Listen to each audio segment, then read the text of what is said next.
have every. So I'm just going to go around and, ask everybody. Most of you have already given me thumbs up. So I really like the participation already off the bat. Just saying that, right? So for those of you that can barely hear me, I'm going to regulate my audio so that, you get an optimal experience for the next 1 hour, 30 minutes, wrap everything up. Right. So just, to get to know people I'm talking to, everyone in the chat, just tell me where you are, joining the call for. Tell me where you are joining the call from. Just in the chat here, let me just share my appreciation with, most of you. Okay, Doni, Francisca, all are joining from okay, let me see if I can work the audio a bit. Give me a sec. Okay, so you guys can hear me clearly, right? Everybody should be able to hear me clearly now. Everybody should be able to hear me clearly. Those of you that could barely hear me, okay, thank you. Okay, yeah. Yes, I had to switch it from auto. Okay, loud and clear, I like that. Right, most of you are already telling me where you're coming from already. Most of you are already telling me where you're coming from. David Eze, Anna, Mark is coming from Mark. Okay, somebody is using the system name here, but from the UK, right? From Oyo, right? Okay, from Turkey, right? There's a lot of, there's a diverse group of individuals right on this call, and that's one of the beauty of calls like this, right? It gives you the platform to meet other beautiful people from other places. Okay, not to take too much of your time, let's get into why we came here today. Okay, so we are going to be looking at our masterclass for today. Our masterclass topic for today, which is getting started with Python as a data engineer and data scientist. Getting started with Python as a data engineer and data scientist. Okay, that is it. Now, why data engineering? Why data science? Why data engineering? Why data science?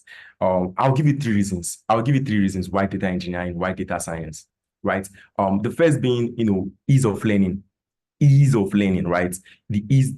How easy it is to actually learn the concept here with proper guidance and somebody who knows how to break down this concept properly, right? There's, it becomes very easy, to assimilate what, the concepts contained in these 2 professions.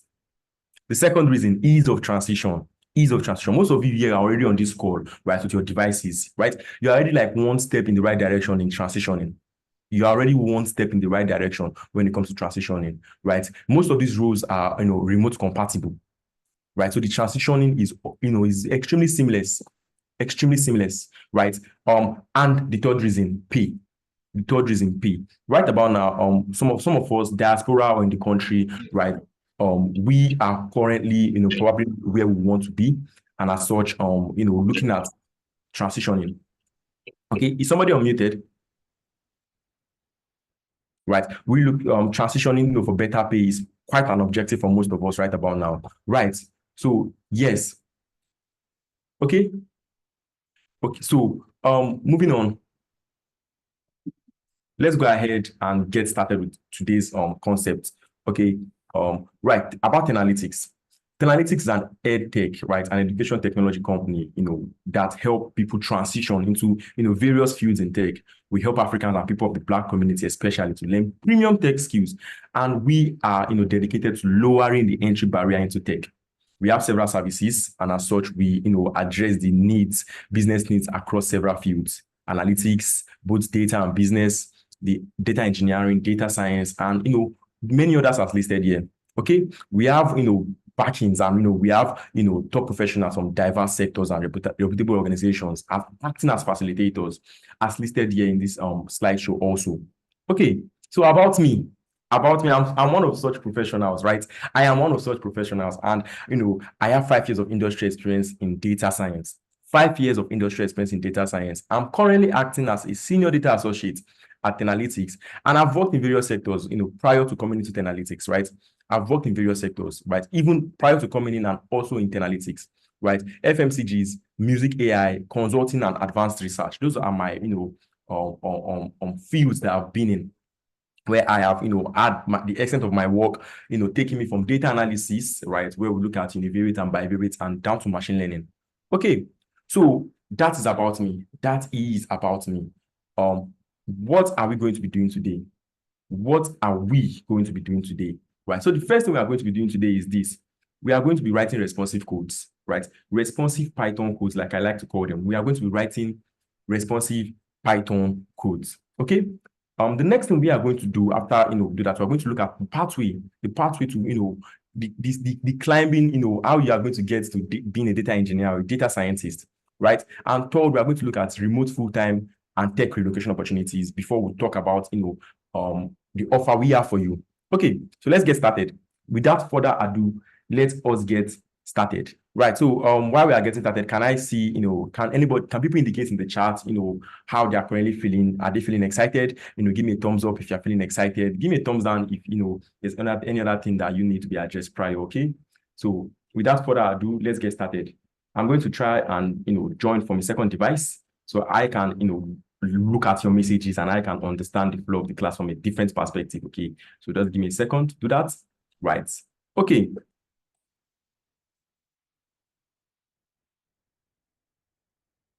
Right. So today, like I said, we are going to be, writing responsive Python code. We are going to be writing responsive Python code. We are going to be writing responsive Python code. And we are going to be using Google Colab to do that.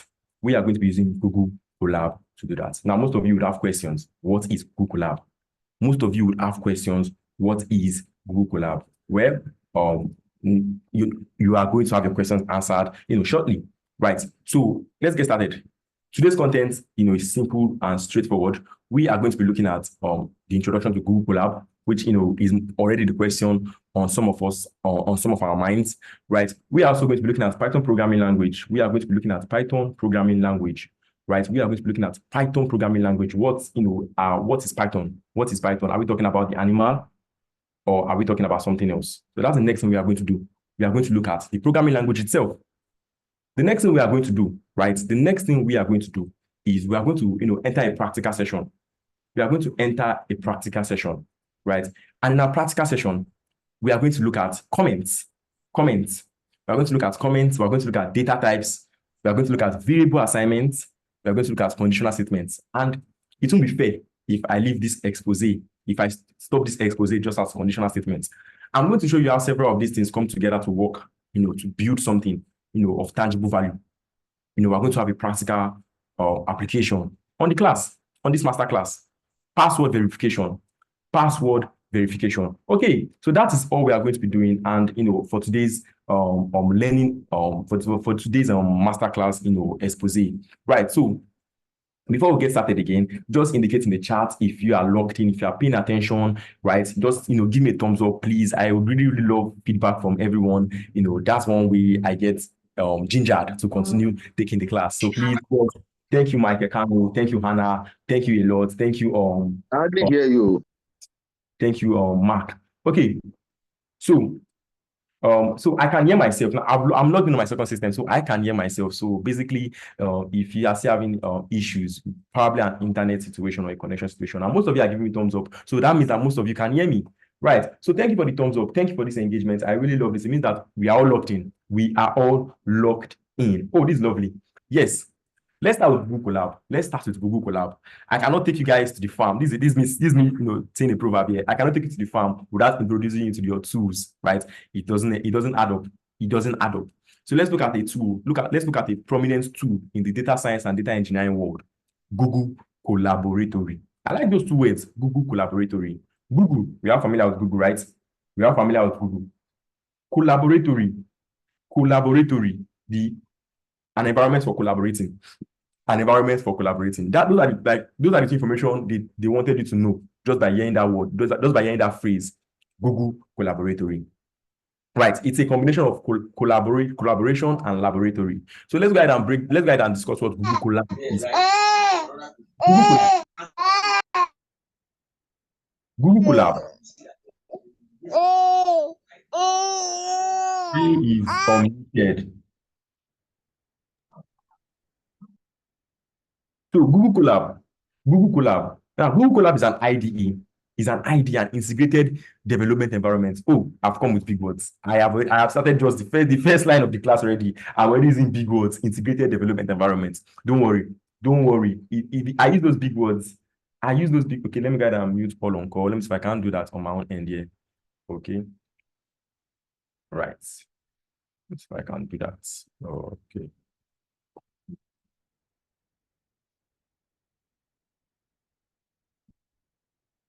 Okay. Google Collaboratory. Right, Google Collaboratory. Okay, so I want you guys to, think of other tools that you have used that I listed up here. MS Word, Google Docs. Now, MS Word and Google Docs, if you're familiar with either of these two, you know what they are used for, Microsoft Word and Google Docs. Both of these two, you use them for what? Creating Word documents. Creating Word documents. You can load up a Word document. I'm going to stop sharing now and I'm going to try and mute everybody.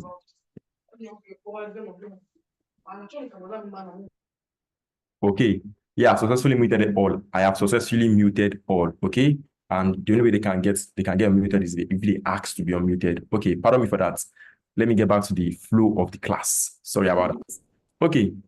So same thing with your cameras, please. Same thing with your cameras, please. Same thing with your cameras. Okay. So let's get back to the flow of the class. Pardon me for that. Yes. Okay. Google Collaboratory, like we're talking about. Google Collaboratory, like we're talking about. Right. Like I was saying, when you want to create a Word document or a PDF, you use what? MS Word or Google Docs. You use MS Word or Google Docs when you want to create a file, right? A PDF file or a Word document. You use what? MS Word, Microsoft Word, Google Docs. That is what you use, right? Now, when you want to, create a slideshow, you use those Google Slides or PowerPoint. Now, use Google Slides or PowerPoint. Look at these two different scenarios. Look at these two different scenarios. When you're creating a Word document, things like let me copy and paste.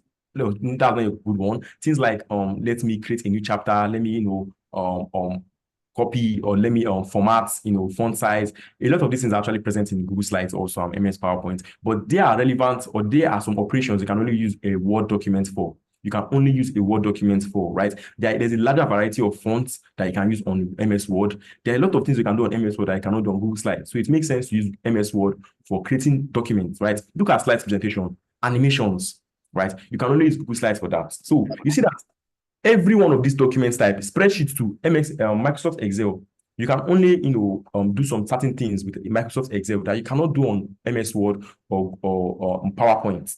Now, all these are dedicated editors. All these are dedicated editors. Right, for creating a particular document type. So meaning that if you want to create a Word document, you use what? MS Word. You want to create a presentation slide, you use PowerPoint. If you want to create Python codes, if you want to write Python code, what do you use? You use what?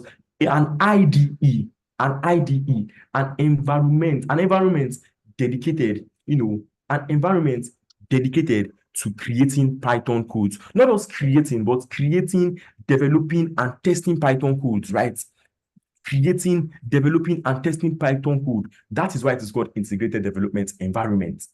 Okay, so I hope that's now clear what Google Collaboratory is if you're hearing that for the first time, and you are now clear on what integrated development environment is. It's an environment, right, where you develop, your software, right, and it has some other features that you are integrated into it. Therefore, integrated development environment. Okay, so that is what the environment is, and the next thing we are going to do now is migrate to that Google Colab. Migrate to that Google Colab, where we are going to write some responsive Python codes that are day-to-day task for data scientists and data engineers.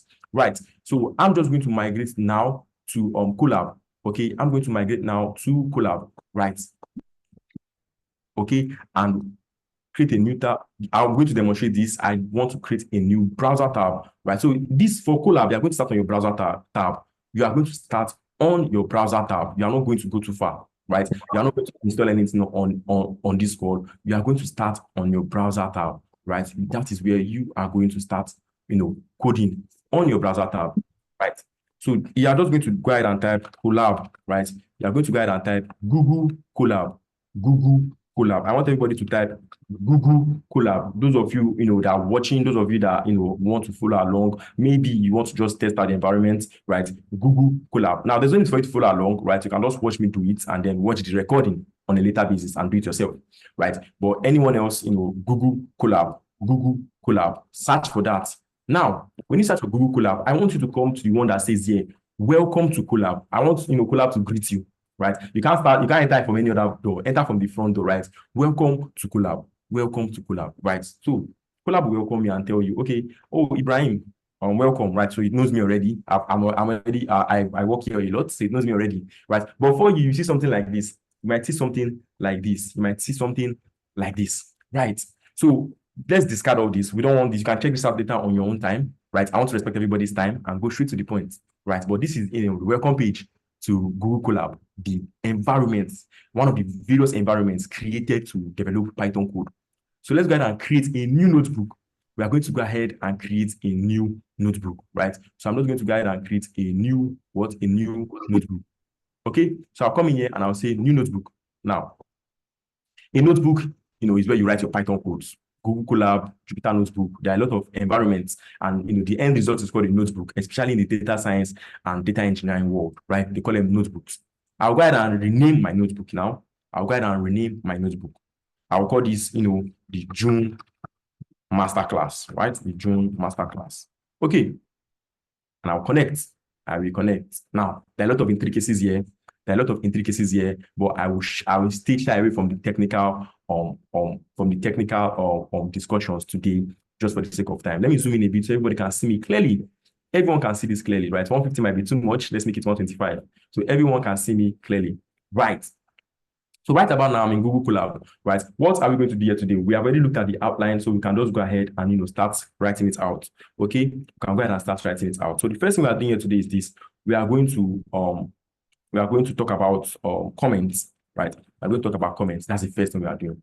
Ironically, we are already writing out comments, but that's the first thing we're going to do. I'm going to talk about comments. Let me put an heading here that says, what are we doing today? Right, we're talking about comments. We are also going to be talking about data types. Now, mind you, all we are doing today is an introductory class to Python, basically. An introductory class to Python from a data scientist and a data engineer's perspective, right? So we'll talk about, some of the basics, right? Like comments, like data types, where we'll talk about integers, talk about floats, and we'll talk about strings, right? After we are done with that, we move on to variable assignments. Right? Another fundamental knowledge you need to have as a data scientist coding in Python. We move on to conditional statements. And at conditional statements, we are going to, be done with just talking, right? We're going to be done with just talking. Now, I'm not going to be talking as I'm, I'm also going to be coding. But when I mean we're going to be done with talking, what I mean is this. After we are done discussing these concepts and, showing some examples, we are going to do what I call a small micro project. Small micro software. You are going to create a software basically, right? Something on password verification. This is the practical aspect now. Password verification. Everything you learn from this particular four topics here, you are going to see them, come together to create something of value already. That's how beautiful programming is. You don't have to know everything to start creating, right? You can start creating with the little you know already, right? So I call this a small/micro software because, it's just to demonstrate the importance or the usability or the versatility of the Python programming language, right? Let's get started. Let us get started. Let me do a quick check again with my audience, with my, very, very beautiful set of individuals from all over the place. Let me do a quick audio check. Let me do a quick check again. Okay, so Onyeke, you're saying I'm too fast. Wait, I've not started yet. I'm just giving an outline of everything. Just an outline is what I'm doing now. I'm doing an outline. When I start coding, don't worry, it will be broken down appropriately for you to get and grasp. Okay, so quick thumbs up again. Let me just see the thumbs up if you are feeling the flow of everything so far, right?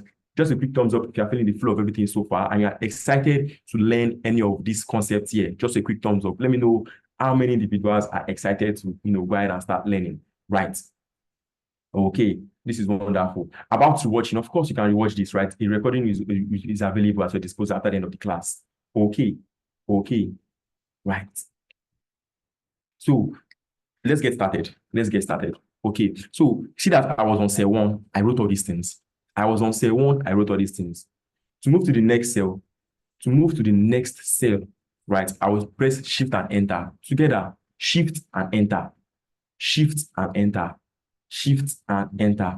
I'll press two of them together, and I'm on the next cell. So all I've done so far for this particular portion of the masterclass. It's just write out what you are doing. So people that are saying I'm going too fast, I don't understand how I'm going too fast. If all I've done so far is just write this stuff here, but I understand, and trust me, I understand that you want it slow and steady. You get it slow and steady. Don't worry. Don't worry. All these are just outlines. That's why I felt the need to move at a certain pace. Let's get started. Let us get started. Let's talk about comments. Let's talk about comments. Stanley says he likes my piece.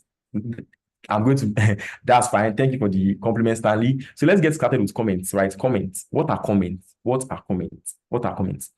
You hear people say all the time, he made a comment on so and so. He made a comment on so and so, right? Do you have any comments on what the president said the other day, right? You hear people say, no comments, please, right? So what are comments in the Python domain? What are comments in the Python domain? Like what does commenting mean in the Python domain? What does it mean, right? Now, I want most of you that read books to think back to the last time you were reading a book and you made a jotting in the book. You read a chapter, let's say it was a self-help book, or let's say it was a religious book, or whatever book you were reading, right? And you got to a chapter that you really liked, right? And you decided to write down, jot on your book, right? Okay, just put a jot in there, and, rewriting it in your own words, what you understood from that chapter, right? So that particular thing you are doing there, we do it in Python a lot. We do it in Python a lot. You will see that in some other books, you will see an asterisk. You see an asterisk sign, right? Somebody will write in a chapter, and the person will write something down here like this. Let me just put dots, dot, dot, dot, dot. And when the person is done writing my this, my that, writing a fact, the person will put an asterisk, right? And then if you come down to the bottom portion of that book, you then see what that asterisk means. Maybe it's an exception, right? Maybe it's an exception. Maybe it's a reference. But that asterisk and that text at the bottom is not part of the book. It's like accompanying materials, right, to the book. The same way your jottings is not part of the book. It is you rephrasing what you read in the book, maybe somewhere else, right? So comments or commenting, right? This is the act of writing alongside Python code, writing normal words, right? For example, I write a Python program. I create a Python program. I want my Python program to be descriptive. I would comment alongside each line of code. I will comment along each line of code. So for example, let me write my first official line of code in this masterclass, a print statement. Print, the way you are printing using a printer, a print statement. Print, let me go ahead and print my name, Ibrahim. Let me go ahead and print my name is Ibrahim. Let me go ahead and print this out. My name is Ibrahim. So yes, my name is Ibrahim. Let me go ahead and print that out. See, it will get printed out here. I wrote one line of code. I ran one line of code. The effect of one line of code is as follows. My name is Ibrahim, shown back to everyone on this call. This is a print statement. This is a program. This is one line of Python code, right? What it does is it takes anything you put inside and return it back to people to see. So for example, print 10. Let me just print a number. See, my name is Ibrahim. It does that. It executes the first line. The second line, it prints the number 10. Now, I'm saying all this to explain comments. I've written all this to a newbie, to somebody that doesn't know about print, or to somebody that doesn't know the purpose of why I wrote these two lines of code. Let's say we stop this class here, and I share my notebook with everybody. You just come here and you see these two lines of code. You might get confused. Why was Ibrahim writing two print statements? Now, if I want to ensure that you do not get confused, I come up here and I write comments. I'll write a comment. I am writing two print statements to demonstrate commenting, right? I am writing two print, sorry for my print statement spelling. Let me get and correct that. Two print statements to demonstrate commenting alongside Python code. So this is the purpose of those two lines of code. This is my first print statement. This is my second print statement.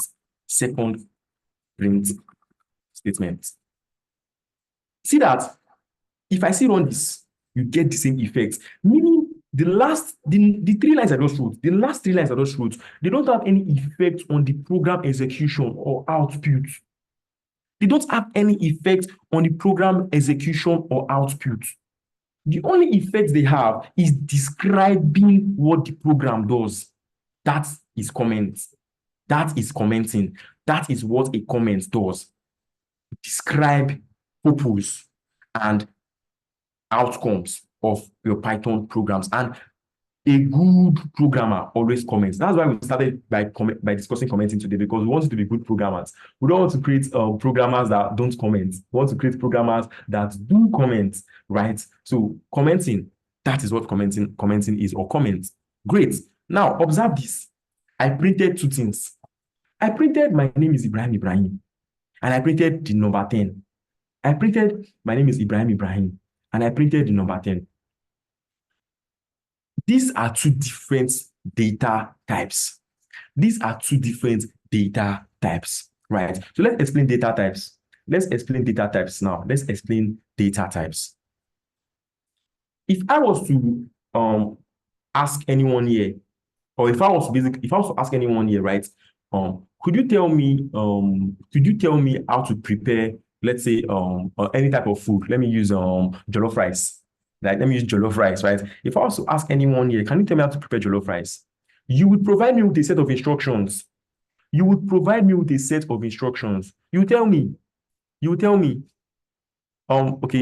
you tell me, one, get a cup of rice, wash it for 10 minutes, right? Put it on the stove, right? Parboil it, okay? Then tell me to move to the next thing, stir fry your tomato puree alongside your other ingredients and, create your sauce. Then, add your water and then add your rice, right? You will give me a step-by-step instruction. You give me a step-by-step instruction on how to prepare jollof rice, right? That's exactly what to do. I know somebody might be commenting about my jollof rice, this thing, or I know somebody might be commenting about that, right? But you give me a step-by-step instruction on how to prepare jollof rice. Now, let's say you just come and tell me, bring rice, bring ingredients, put it. You do not, tell me, describe properly to me the numbers of ingredients I'm supposed to put, right? I would fail miserably in making jollof rice. If you don't tell me put 2 cubes of Maggi, put two cubes of seasoning, or put a half cup of rice. If you don't properly describe, with numbers, right, the ingredients quantities I'm supposed to work with, I would fail miserably. Same thing with our programs. Our programs need data in the right way, to function properly. Our programs need some form of data to function properly sometimes, right? So for example, the number 10 itself, the number 10 is a data type. The number 10 is a data type. It's data that our computer needs, right? So the number 10, if I run this, right, you see 10 gets back to me. The number 10, it's a data type. It's a data type called integer. So your Python program is able to understand numbers, right? Integers, whole numbers, right? So this integer is an example of a data type. This integer is an example of a data type, right? The number 10 itself is a whole number and it's an integer. It is recognized as an integer by Python. How do you know it is recognized as an integer by Python? If I go ahead and ask Python, what is the type of this data? What is the type of this data? And I go ahead and pass in the number 10 in here. It returns int. It's going to return int for me. It's going to tell me, Ibrahim, the number 10 itself is an integer. The number 10 itself is an integer. So basically, Python is robust enough to handle whole numbers, right? So if you are trying to describe to Python, how to do something else, not prepare jollof rice in this case. If you're trying to describe to Python how to do something else, you have the liberty to also incorporate whole numbers in a certain manner, to your code, to your Python code, and your code will understand that it's working with integers, right? In this code, we are going to look at how we can, incorporate numbers into our programs.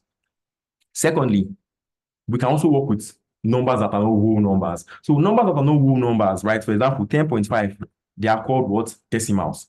They are called decimals, right? Numbers that are not whole numbers, right? That are not integers. This is an integer. I come here and I'll put a comment saying this is an integer.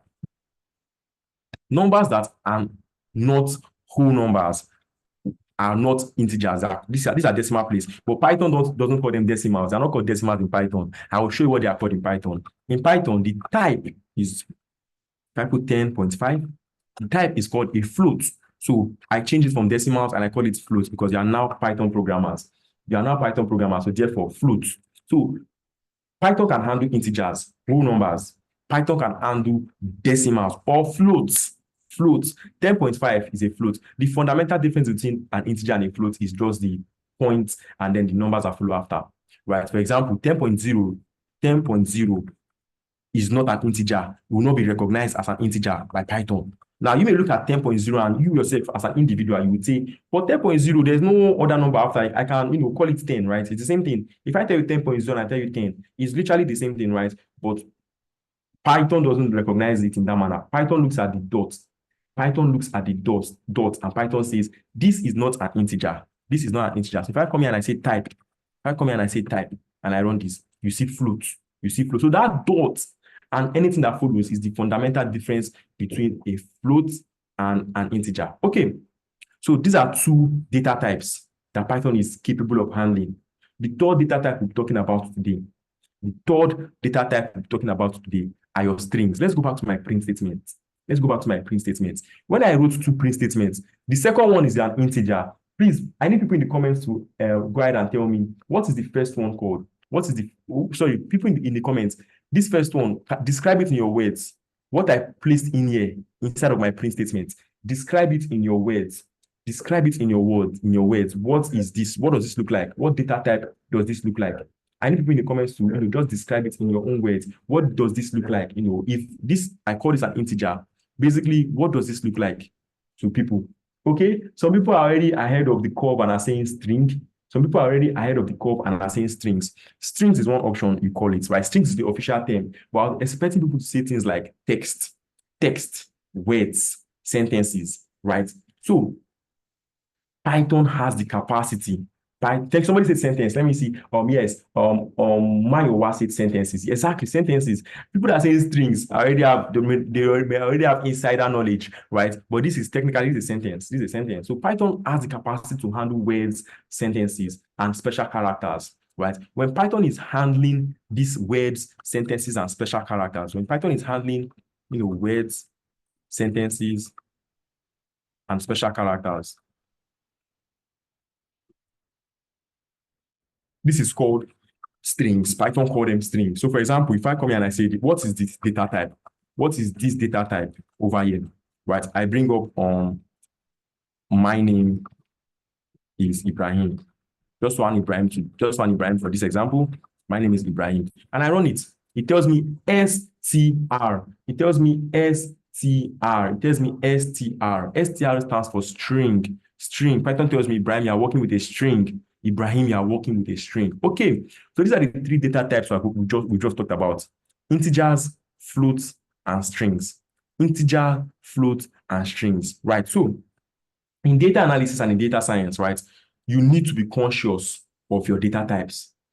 There are data science and data analysis methods that are specific to numbers. For example, computing averages across an entire population, across an entire sample, right? For example, finding the standard deviation. All these are only relevant if the data type you are working with is a number, maybe integer or float. I want people to understand this now. When you're analyzing data, right, and you come across, maybe a column of data, you need to be conscious of the data type contained in each of these column. So that's answering what somebody was saying about, how is this relevant to data analysis? That's answering that, right? So you need to start from the basics, understanding what data types are really compatible with Python and the functions that you can use for each data type, right? There are a lot of functions associated with numbers, with floats when you're analyzing data that but you first need to understand the distinction. Because if I go ahead and I say this type and I pass in 10. Now look at this. This looks innocent enough. If I ask you what is the type, somebody might confuse this and say it is an integer. But alas, it is a string. It is a string. So you need to understand distinction also. You need to know how to use type to check what the variable or the value type you are working with is, to know whether you need to convert it from integer to string or from string to integer. Okay, these are data types. Let's move on, to the next concept we are discussing today: variable assignment. Variable assignment. So what are variables? Variables are containers that hold information. While your Python code is, following your instruction. Let's say you have written several lines of code, right, to help you clean your data, right, to help you analyze your data, right. Variables is one of those helping concepts, one of those concepts that you leverage on, right, to help to contain data temporarily or permanently for the entire duration of your program. Your program is following each step in analyzing data. Your program will look at a column. Your program will calculate some stuffs, right? I don't want to go into granular details here, but your program will perform several steps along the way. For each step your program performs, you might need to put information in container. You might need to, at one point in time, calculate the average score of students in a class. You might, at one point in time, need to calculate the average score of students in class. Let's say you have that data with you and you're analyzing. Now, you get the score, average. Let's say the score you actually computed was 10 points. Well, let me use 10. Let me use 65. Let's say you computed 65.23. This is the average score of students in class. You are analyzing, student scores, and you come up with this number. This is the number you come up with. Believe it or not, and you can tell Python, assign a variable to this number, call it average. Let's call this variable average 65.23. This is variable assignment at the very, very, plain and simple. Plain and simple. You have done your computation. You are now assigning a variable name to that number you got, to that average you got. This is variable. Now let's break this down. This is a variable name. This here is a variable name. I'll come here and say this is a variable name. And equal to what follows? This is the value of the variable name. So variable name is called class average. Let me call this class average to be more descriptive. Class average is equal to the value 65.23. All these things we did with the initial data types. So we can see perform on the variable itself. Now we can see what is the type, what is the data type. Type, I go ahead and I pass in class average. What is it now? Look at this. Instead of using class average, you to swap out this for this when it's actually running the program. When this line is running, it will swap out the variable name for the actual value. That's why Python programming, you need to understand variable, right? Because let's say you had computed the class average somewhere else and you forgot to assign a variable name to it. And then it turns out that in your presentation slides, right, your Python code needs to create, visualization to visualize the average. But you didn't save your variable. You didn't save that value as a variable, right? You didn't assign a variable name to that value. You might have difficulties, in reproducing that value at another step in your Python program. Let me take that again. Let's say at a particular step in your Python program, you created the class average, right, of a particular class when analyzing data, right? The Python program you created is analyzing, all the class scores of everybody in the class that took a test, right? Now you computed a class average. You say, okay, find the average of all their scores, but you forgot to assign a variable name to it. Then several steps down in your Python code, you now realize I need to use that average I calculated, to show information to users, right? I need to tell, the principal when my program is not running, what is the class average alongside any other information. Because you forgot to assign a variable name to it, you might have difficulties in actually incorporating this value into your code. But if you had said class average equals to 65.23, right? And down the line, all you'd have to do is say print class average, right? Print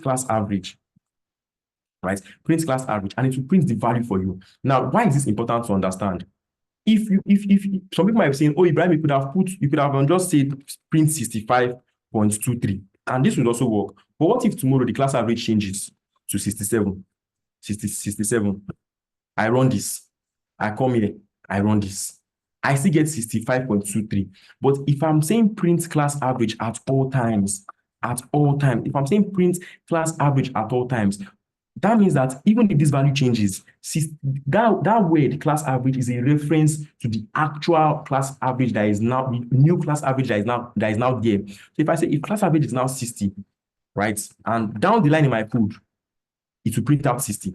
So meaning assigning variable names to several values is a way to make your code dynamic, right? You can take that program, analyze all the classes, and for each class you analyze that have a different class average, you are going to have a different, value being printed to the principal. So this is what variable is all about, right? Taking a container, right, and putting your values in the container so that you can always reuse it at any point in time in your code. You can always reuse it at any point in time in your code.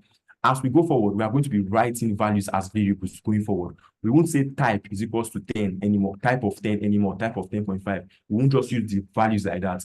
We are going to now go ahead and pass these values into variable names.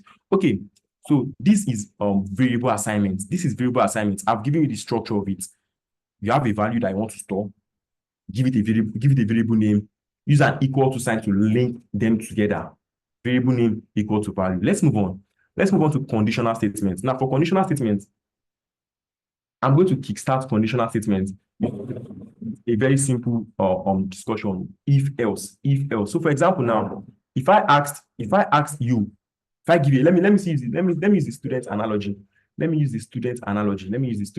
Right? If I ask everybody on call here, right, classify students, right, 10 students into pass or fail. Classify 10 students into pass or fail. I give it as scores. I say students. I give it 3 students scores. Student 1, his score is what? 20. Student 2, his score is what? 50.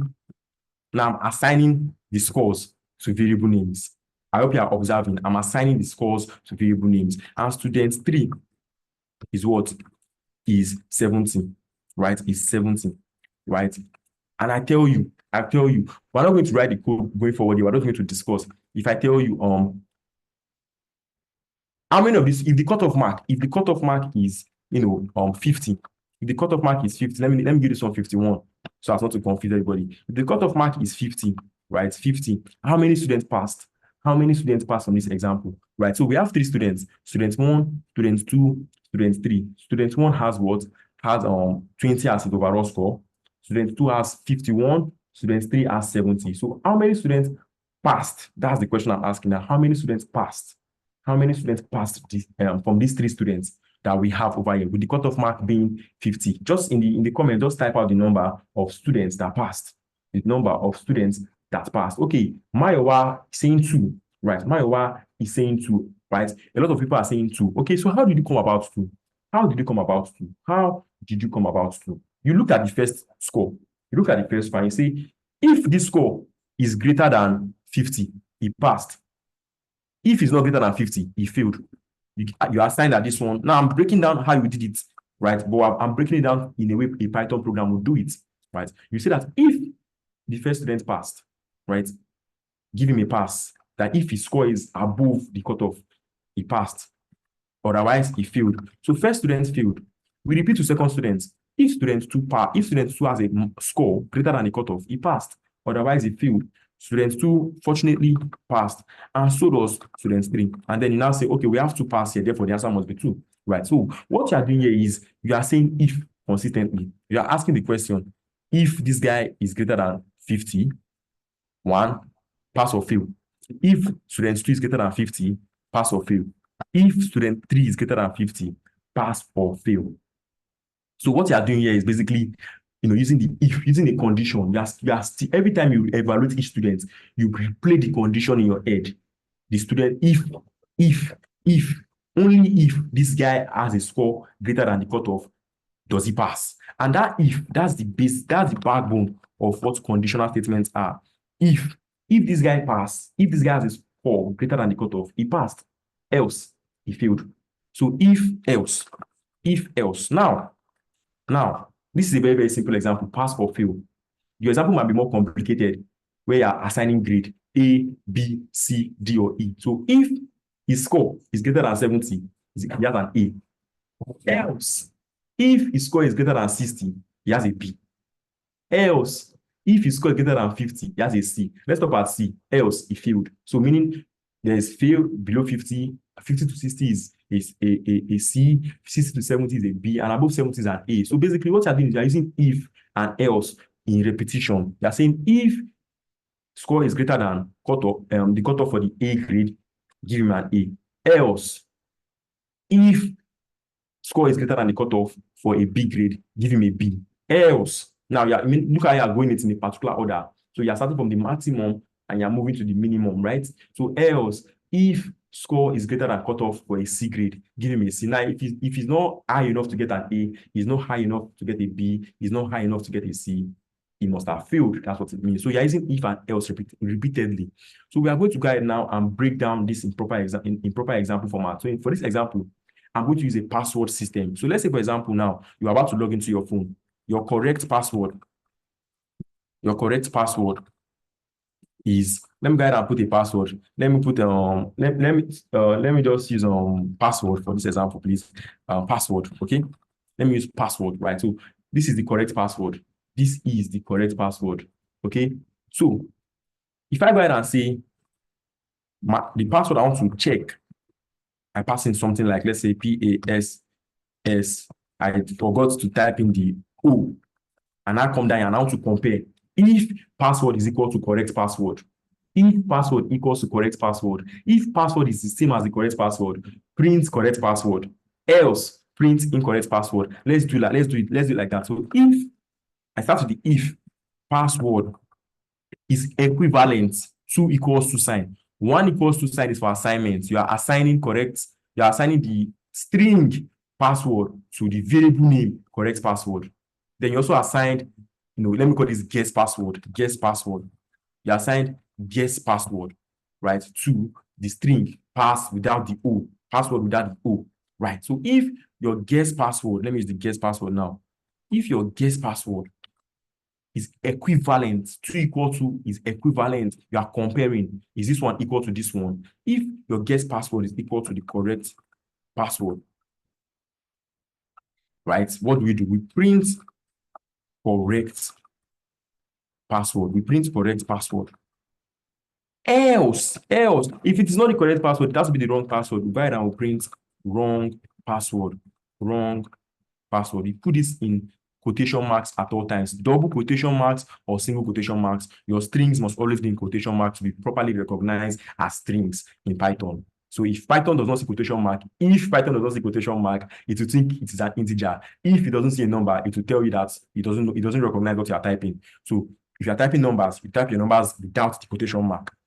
If you want to type something that Python should recognize as text, as sentences, as words, as strings, you put them in quotation marks. So that's what I'm doing here. So if the guess password is equal to the correct password, print correct password, else print wrong password. Of course, you get your wrong password printed out. Let's change this to correct password. Let's change this to the actual correct password and print it out. You get what? Correct password. So let's break this down with comments. Let's use comments to explain further. So we start with the conditional. Without the conditional that checks if the guess password is equivalent. I'll use EQ for equivalent to correct password. We start with a conditional that does that, right? That checks. Now, if it is true, when true, let me put when true here. When true, executes this line, right? So let me break it down. We start with the conditional. If that conditional is true, this line of code should run. If the conditional is not true, if this is not true, it should jump this. It should not anything inside here. Anything under this if should be left alone. Instead, go to the else and run everything under the else. So it's like two options. It's like a split in your parts, right? Go here or go here. If or else. You can only run one. So you can either run this, but you must only run this when this is correct. That is, guess password and correct password are the same. If they are not the same, you must run everything under the else umbrella. Everything under the else statement must be run. So basically, execute this line when true. Execute this line when false. This is a breakdown of your first look at a conditional statement. So for most of you that are looking at the conditional statement for the very first time, I want you to take this in, right? Understand the way the Python code flows, right? Understand the way the Python code flows, right? Look at how, you are first taking a condition. 1, you are now allocating what to run under that condition. 2, then when you are done allocating what to run under that condition, you put your else. Your else and your if, they are matching in terms of, look at where they are matching. I'm going back and forth. Look at my mouse going back and forth, right? They are matching, right? So when you are done with everything under if, you move to your else.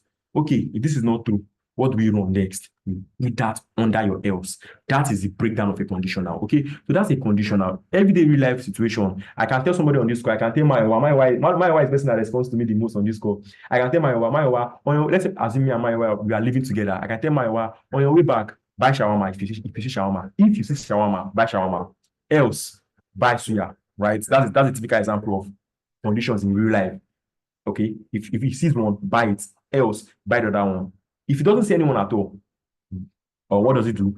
Give me my money, just bring my money back home, or buy a water only, right? So that's conditions in real life, right? Now you can write this multiple times. You can write this also. You can write it multiple times. But let us not digress. Let's center on just if and else. If and else. You could have also written if, if, and then else, right? Have many conditions, but let's focus on just two conditions for the sake of time in this class, right? So two conditions, if and else, right? The if is when the if is executed when the condition is true, and the else is executed when the condition is false, right? When they don't match. The matching could be something like age. It could be something like age. If let me assign age. Let me use number. Let me use numbers also. If let me say age is 10 years old, you must be 10 and above to go on the ride, right? On the amusement park ride. So specify age equals to 10 as your variable. If age greater than 10, so if age greater than 9, right? Please enter the ride. Print welcome to the amusement park ride. Right. So this is another condition again I'm doing for you guys. Amusement park ride. Else. Now, what does this else do?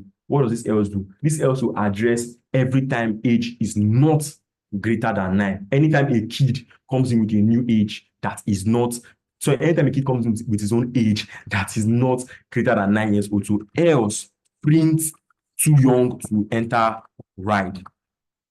Too young to ride, right? So go ahead now and run this. You see that kid 1, this kid here that came in, specified that his age is 10, right? Specified his age is 10. Right? And it says, welcome to amusement park ride. Now, let's specify that kid that is 8 years old. This one is too young to ride. Let me scroll up. Too young to ride. Now, let's make this dynamic. Let me add a bit of, let me add something that was not supposed to be here. Let me add dynamic behavior to my code. Now, you are going to be in the data field. So you might as well know this beforehand. Right? How to collect data using Python, the Python program, right? One way to collect data. You could have stated age. Use the input command to collect the user's data. Use the input command. You could have used the input command to collect the user data. I will type out the code, run it, then explain it. Follow along. Input, enter age. But you can already get what I'm doing here already if you have been paying attention. Enter age, right? This is the code I'm writing. Just this line of code I'm writing here. Age is equal to input, enter age. I come here and I run it. Okay, first of all, before I run it, I will say int, convert whatever the user types to an integer. So let's run it now. Let's see. I run this. This person, user 1 comes in and says, oh, I'm 10 years old. Enter. Welcome to amusement park ride. I run it again. User 2 states, oh, I'm 8 years old. Too young to ride. I run it one last time. User 3, which like me, say I am 45 years old. Oh, I can enter the ride. I enter the ride also. Okay, so let me explain what I just did. Let me break it down for you. I didn't want to be assigning my variable all the time. I wanted to make it an automatic process. I wanted to make the process where if I run the code will literally ask you. You are interacting with my code to ask you for your age. What did I do? I used another popular Python command called input. So input, I'll come here and specify for input. So input collects, like the word is already in the word already. The input command or the input keyword collects users' input. And you see this in most processes that collect your data every day.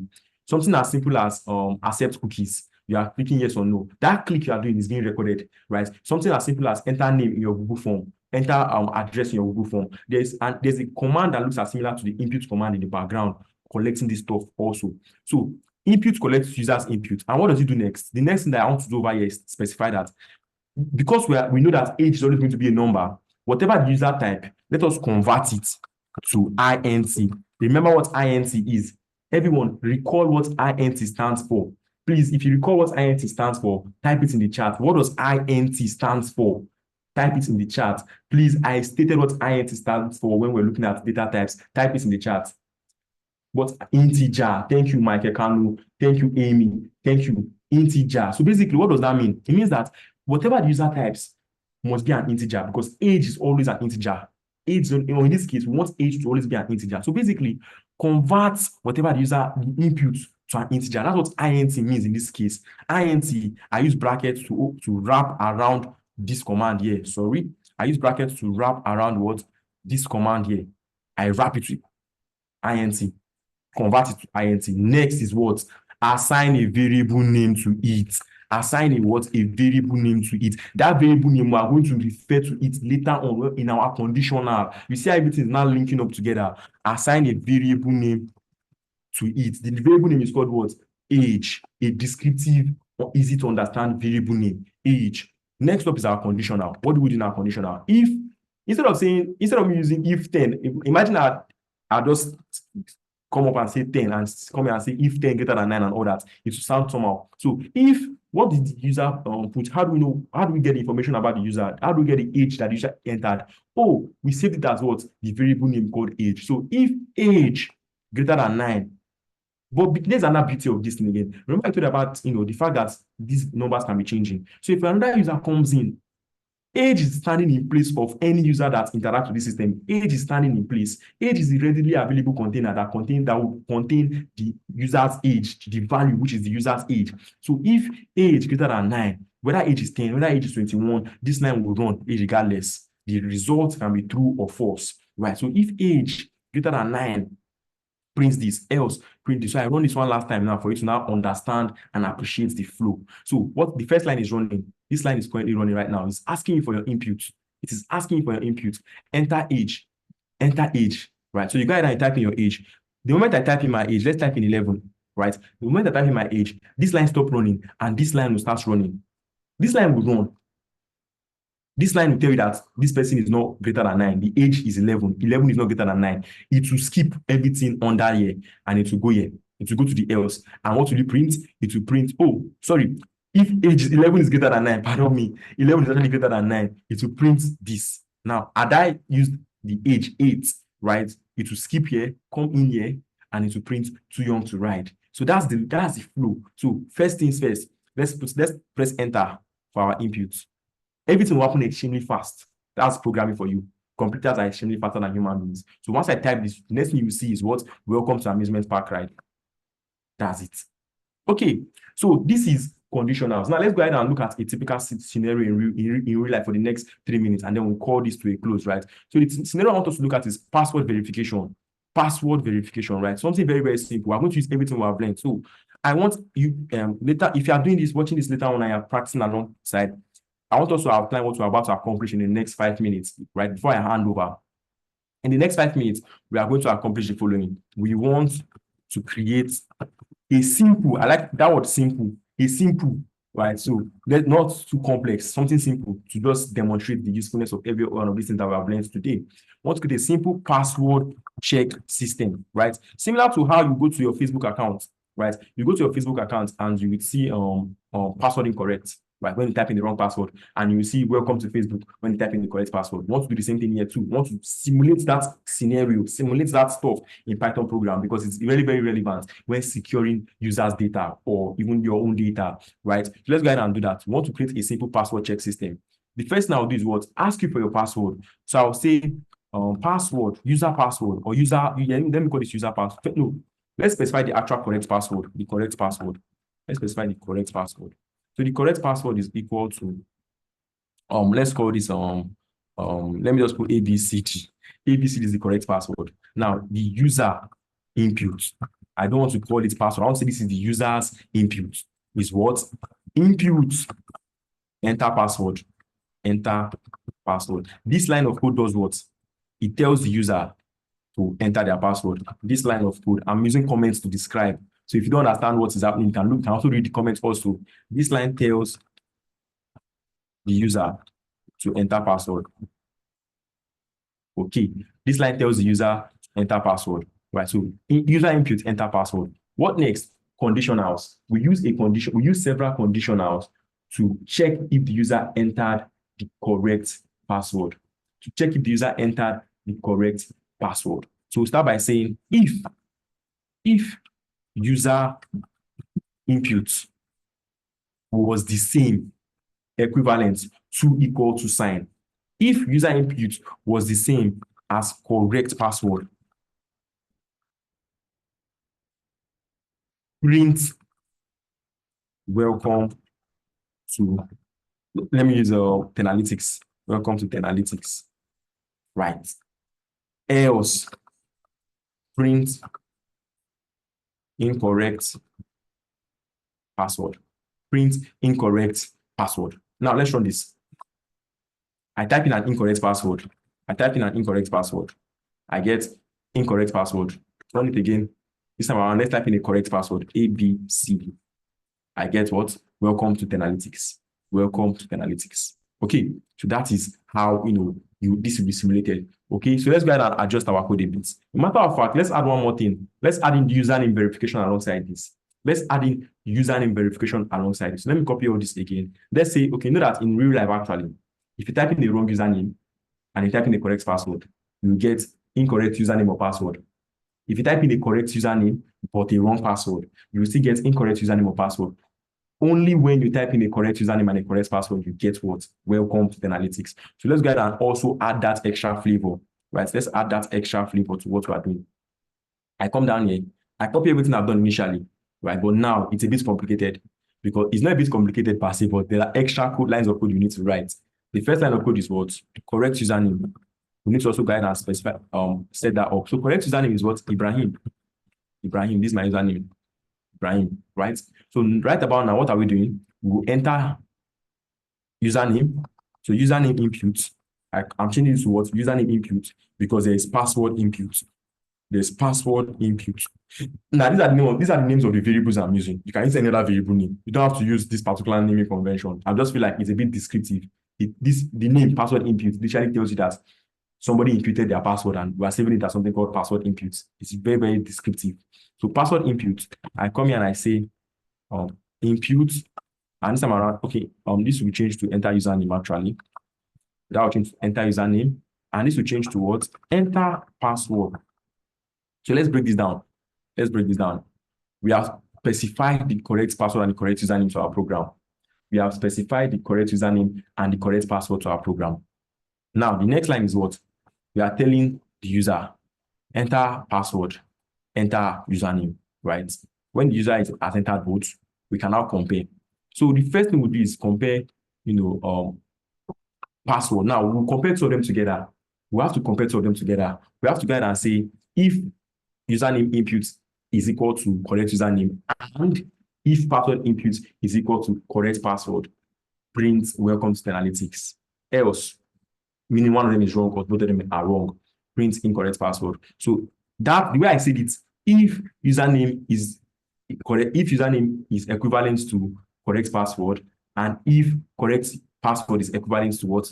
Sorry, if username input is equivalent to correct password, and if password input is equivalent to correct password, print welcome to Tenalytics. Else, print incorrect username or password. The way I see this is how I'm going to type it out. That's how very, very easy Python is. For those of you that are still on the basics of Python, right? Those of you that, those of you that, this is your first time to Python, this is me advertising Python to you. This is how easy it is to write Python code. Sometimes the way you see it is how it is in code form, right? So let me say it again and type it out this time around. So if user name input, right, is equivalent to what? I think it's equivalent to correct username. So let me change this to correct username. Now, what did I say next? I said and. So I'm literally typing the and the way I said it with my voice. And that's the keyword you use to compare, to take two conditions and put them as one, right? Take two conditions, put them as one. Both conditions must be true for you to print welcome to Tenalytics. If username is not the same as correct username, or if password is not the same as correct password, you have to print incorrect password. That and is what you take, is what you use to ensure that two conditions must be true for the overall conditions to be true, or for the codes down here to run. So if username is equivalent to correct username, and now I'm not going to put under if, but I'll just go ahead and say password input. So this is where there's a difference. I won't come here and put another if here again. No, I won't do that. I'll just go ahead and say if this and that. So if username input is equivalent to correct username, and if password input is equivalent to correct password, then run this. Else, print incorrect username or password.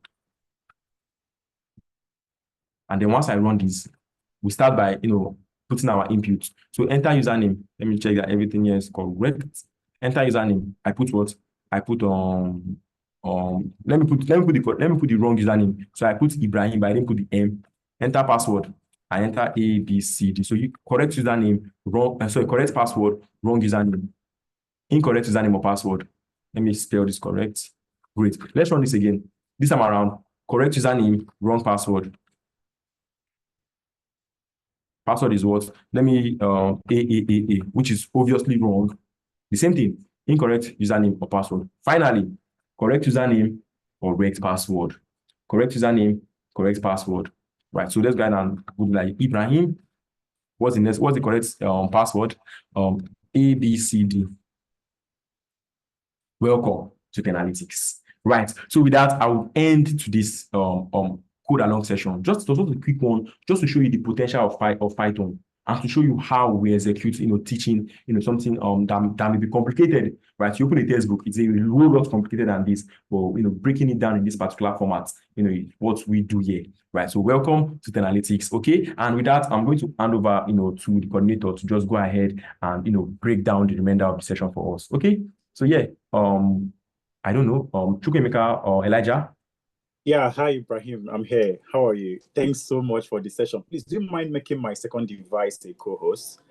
All right, thank you so much. That's a powerful session. Okay, so everyone, if you are still with us up to this moment, we're about to walk you through how you can be able to, transition and fully immerse yourself into this exact program that we are offering. Okay, but before we dive right into it, I would love to know if you guys are still following us up to this very moment. So if you are still following us up to this moment, just type a 1 in the chat box so that I will know that you are still with us up to this very moment. Okay? So if you are still with us, just type in a 1 so that I will know that there are people that are here that are still listening to what we are doing here. So Ibrahim has done a fantastic job, right? He's done an amazing job. And if you had zero knowledge of Python before coming to this exact session, at least you have little knowledge of what Python is all about. Okay, you have little knowledge of what Python is all about. Or I'm going to bring up my screen so that we'll continue the other part. Fantastic. I can see a couple of 1 dropping in. You can see a couple of 1. That's amazing. And also, for you to have access to everything we've discussed tonight, it's very, very important that you fill the attendance form so that you get the slide that Ibrahim used, and you also get a recording of this exact class. All right, so make sure that you fill the attendance form 1 minute, that my colleague is dropping in the chat box so that you have access to all the repository, everything that we use. You can comfortably look at it and be able to make your decision from it. Okay, my screen is coming up right now. Fantastic. Fantastic. So before we continue, I also love to know, Python can be used in so many aspects of the tech ecosystem, right? But for this exact class, we're going to be talking about data science and data engineering, right? We'll be discussing about full stack data science and data engineering. So to you, which of these programs interests you more, right? Which one do you want to be? Do you want to be a data scientist, or do you want to be a data engineer? So I also love to know the angle that everyone on this call is coming from. Because one aspect of transitioning that everyone needs to make decision on is choosing the exact niche that you want to specialize in, right? So just in a nutshell, just type in the chat box also whether you want to transition as a data scientist or as a data engineer, right? So I would love to see this so that we even know whether we have people in the house that have made up their minds, or everybody's still on the fence trying to decide, okay, data engineering, data scientists, data fantastic data scientists. I think they have the night tonight to have a lot of people that are tilting towards data science. Fantastic data science and data science, that's it. Data science. So that's amazing. So what I'm going to do though is I'm going to walk us through what each of these programs is all about, right? What data science is all about and what data engineering is all about also. So that if you are still having, if you've not made up your mind on which exact area you want to be in, will help you, understand it very well. I can see someone typing in financial analyst. That's also fantastic, right? It's part of the courses we offer at analytics. But tonight, we may not be able to scratch financial analytics fully like you love. Okay, so moving on, who Ibrahim has, sort of talked to us on using Python, right? But who exactly is a data scientist? So when we talk about data science, they are actually looking at three basic aspects of data, right? The descriptive, the diagnostics, and the predictive, right? So for the descriptive and diagnostics, which is where a data analyst comes in, is basically about what happened and why it happened. But when we now start talking about the predictive aspect of data, that's where a data scientist fully comes in, right? So a data scientist, I love referring to them as the people that tell the future. So people like Ibrahim can comfortably tell you this is what's going to happen in 2025, right? If you keep investing in Bitcoin, so and so, this is the expectation that you are going to have. That's why he's a rich guy, right? So the thing there is that data scientists, they are future tellers because they use tools like statistics to tell you this is what's going to happen, right? And the key learning areas that you are going to have as a data scientist with us is going to touch on statistics, of course. We are going to start from the descriptive statistics that where you learn about the mean, median, mode, right? Before you now go to the aspect of probability statistics, where I start using hypotheses and doing testings, right? So basically, this is to prepare you for the full landing aspect of data science. Before you now move into forecasting and predictive analytics using Microsoft Excel, they're going to be performing things like time series analysis, regression analysis for you to be able to do trend predictions, right? So these are areas that you are going to learn. Of course, we are now going to walk you through Tableau for data analytics, where you learn how to connect your data to several data sources and then do your visualization, because you love to bring your data to life. You love to see the visual of what you are analyzing. So you make use of Tableau to do that exact aspect. And of course, SQL, structured query language, SQL structured query language, where you also learn the basic queries that you are going to perform some certain functions, your select, your insert, your update. How do you want to pull out data from a database, you want to bring out the list of customers in maybe let's say Analytics, can simply do select customers from maybe there's a table called Analytics, and instantly it will pull out all the data of all the customers that we have at Analytics. So you do this using SQL. You query tables to bring out data that they have already stored inside it. And of course, you can also impute your own data and store in that exact database. I don't think I need much explanation for what Python programming is all about, because Ibrahim has touched a lot on Python programming, where you use basic syntax, learn your strings and your lists before you move to your functions and modules, right? So basically, these are things that you are going to be learning as a full stack data scientist with us. And of course, you have the machine learning. You have the explorative data analysis, where you talk about data cleaning and you now identify your patterns and be able to also see your outliers. These are where you can comfortably say, okay, in so year, we are able to make so and so. And if you continue in this exact line, we are going to have a loss by 2025, or we're going to have a profit by 2025, as the case may be. And of course, machine learning, you are going to learn supervised learning, unsupervised learning. How do you make use of all this to build algorithms that is going to tell you what's going to happen? And of course, computer vision, where you learn image precision, object detection. When maybe someone raises their finger, can you detect that person that, okay, this is a finger?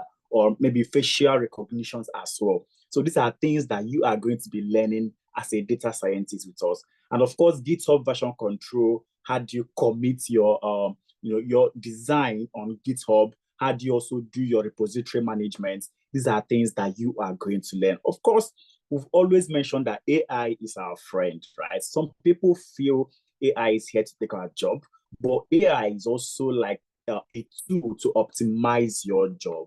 So you'll be learning how you can make use of ChatGPT to optimize your coding. And of course, Microsoft Fabrics for analytics. So by the time you are done learning our full stack data science program, you are going to learn the tools like Excel, Tableau, SQL, Python, machine learning, computer vision, GitHub, ChatGPT, and of course, Fabrics. That's as high as up to 9 tools that you are going to be learning.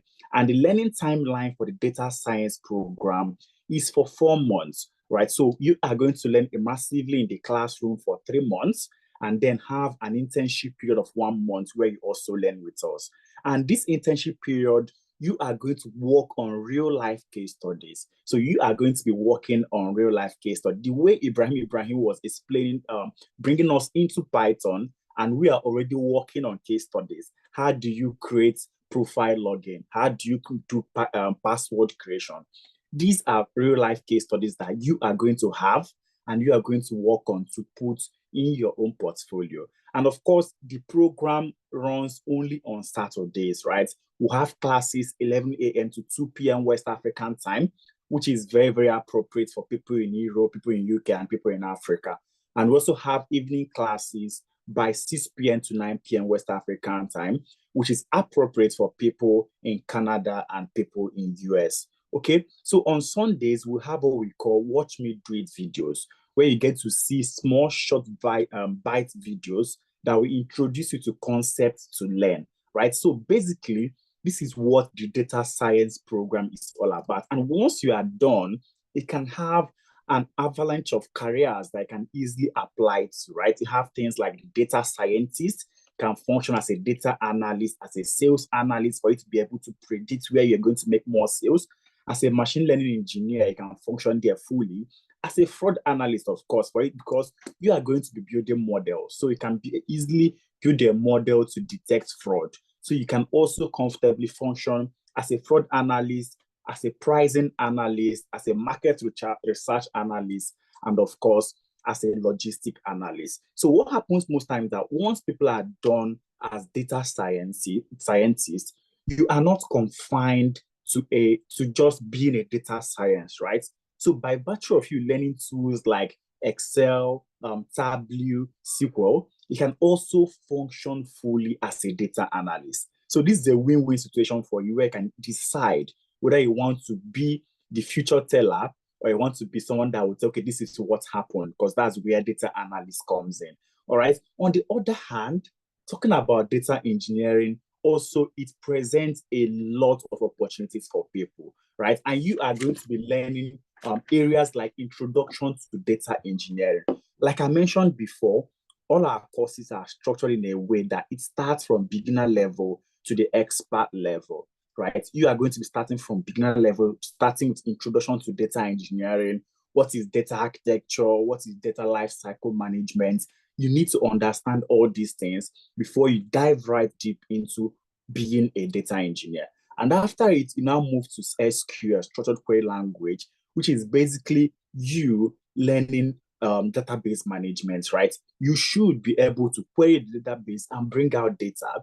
And you should also be able to load data into the database for others to query and bring it out. So you are going to be learning all these things in the classroom. And you are also going to be learning Python programming like Ibrahim has put us through. So if you're following us, Python programming is not like the first thing that you learn in any of these programs, right? So it's almost like the third or fourth topic that you dive right into if you're deciding to be a data scientist or a data engineer.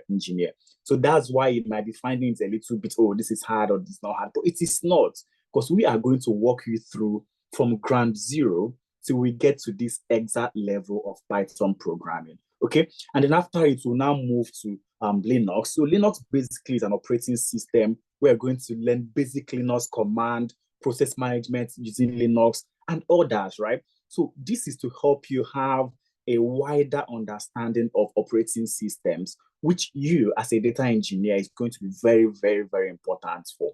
And number 5 key learning area you're going to be having is how do you build custom ETL pipelines, right? How do you build a pipeline that you are going to, is going to extract data, is going to transform the data, and is going to load that data into a database. For example, you want to analyze maybe number of tweets on Twitter that is talking about the Euro 2024 that is currently going on. Then you have to get the maybe Twitter API, connect your Twitter API to your SQL, extract the data from Twitter, load it into, transform it using your SQL, and of course, load it into your database. So these are things that you are going to be learning and be doing. And these are also things that data engineer does on day-to-day basics to make the job easier for everyone that requires data to work in the ecosystem. So a data engineer is just like a plumber that connects several pipelines into one place. For example, the way we have plumbers that, they connect the piping in the kitchen to the water system, to the sink, and then channel everything to the septic tank. That's how a data engineer connects all these pipelines to make sure that people in the front end can easily have access to the data that is in the back end.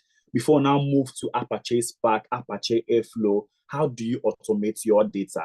If you want that, okay, by 8 a.m. every day, you want your manager to be able to get total report of the number of sales that you guys made yesterday. How do you build all these things using task scheduling and, of course, workflow monitoring and management? Before you now move into AWS cloud engineering, Amazon Web Services, how do you leverage all the wealth of offerings that Amazon have for you to function fully as a data engineer, also under cloud engineering? And of course, version control for GitHub. How do you commit your data to GitHub? How do you do repository management? And like I mentioned, ChatGPT and GitHub Copilot, which is also an optimizer for you as a data engineer. So what are you going to be learning? The key learning, what's the learning timeline for this? Is basically for 5 months, where you will learn immersively in the class for 3 months, after which you have an internship period of 2 months with us, where you also work on other case studies that is going to enrich your portfolio. Remember, the tech ecosystem is basically filled with skill and evidence. If you are a data engineer, if you're a data scientist, where is your evidence, right? You have to show working. Because after you've scaled the initial first level interview, there will always be a second level interview where you are assessed skill-wise. And if you do not have all these skills necessary for you to perform, you are instantly dropped. So it's always important to, first step, make the decision of where you want to be, data science, data engineer. Second step, learn the key areas that you need to have and get the experience that you also need to garner. And this experience gap, we fill it by giving you real life case studies to work on, and you have to now fill it in your own portfolio. By doing this, you now have the skill, you now have the evidence, and you have the competence to stand in front of any recruiter. So the data engineering program is only on Saturdays, 4 p.m. to 7 p.m. West African time, which for people in Canada or US, that should be around 8 a.m. to 11 a.m. And on Sundays, you get what we call the Watch Me Do It videos to introduce you to concepts so that you can easily understand when the next class starts. You're going to be learning tools like Python, SQL, PySpark, AWS, GitHub, Linux, and so on and so forth. So basically, this is also a channel for you to transition into the tech ecosystem, right? So if by now you are still conflicted between data science and data engineer, I hope I've been able to, help you, separate the two and make decision of where you want to be.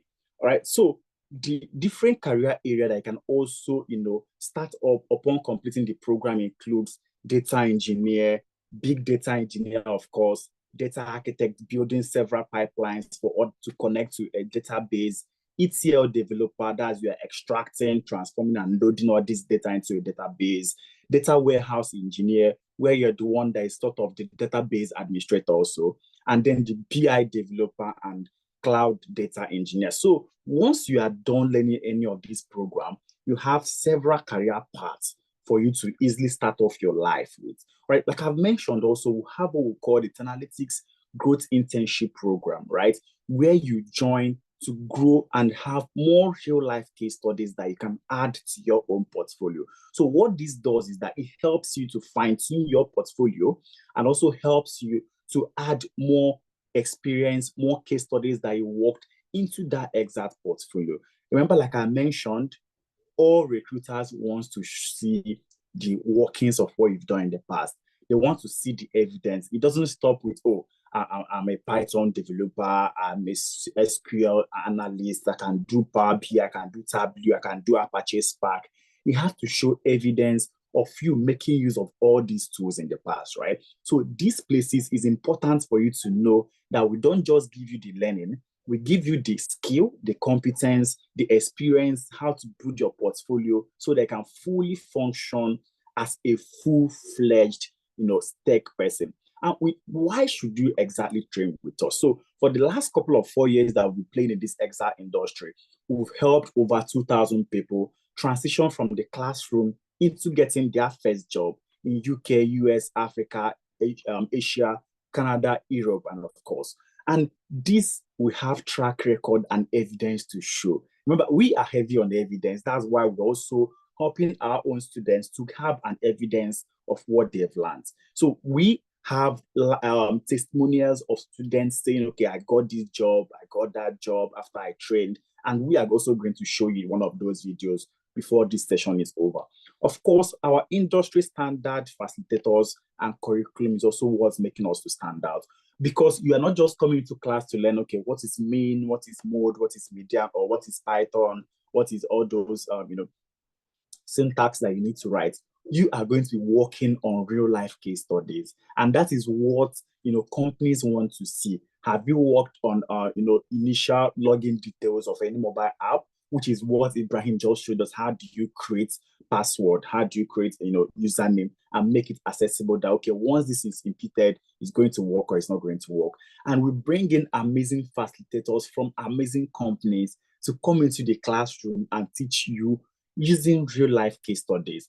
And the training model is blended in such a way that you have live interaction with your facilitator the way you're having live interaction with me or Ibrahim. That's how you are going to interact with your facilitator. And of course, the sessions are also recorded that in the end, you can easily rewatch the videos of the classes that you had, okay? So if you're not following during the class, you can comfortably go back and watch that video. Or if you missed a class because maybe you had work or you had internet challenge, you can comfortably go back and watch this exact video. And also we have tailored session to position you to land your first job.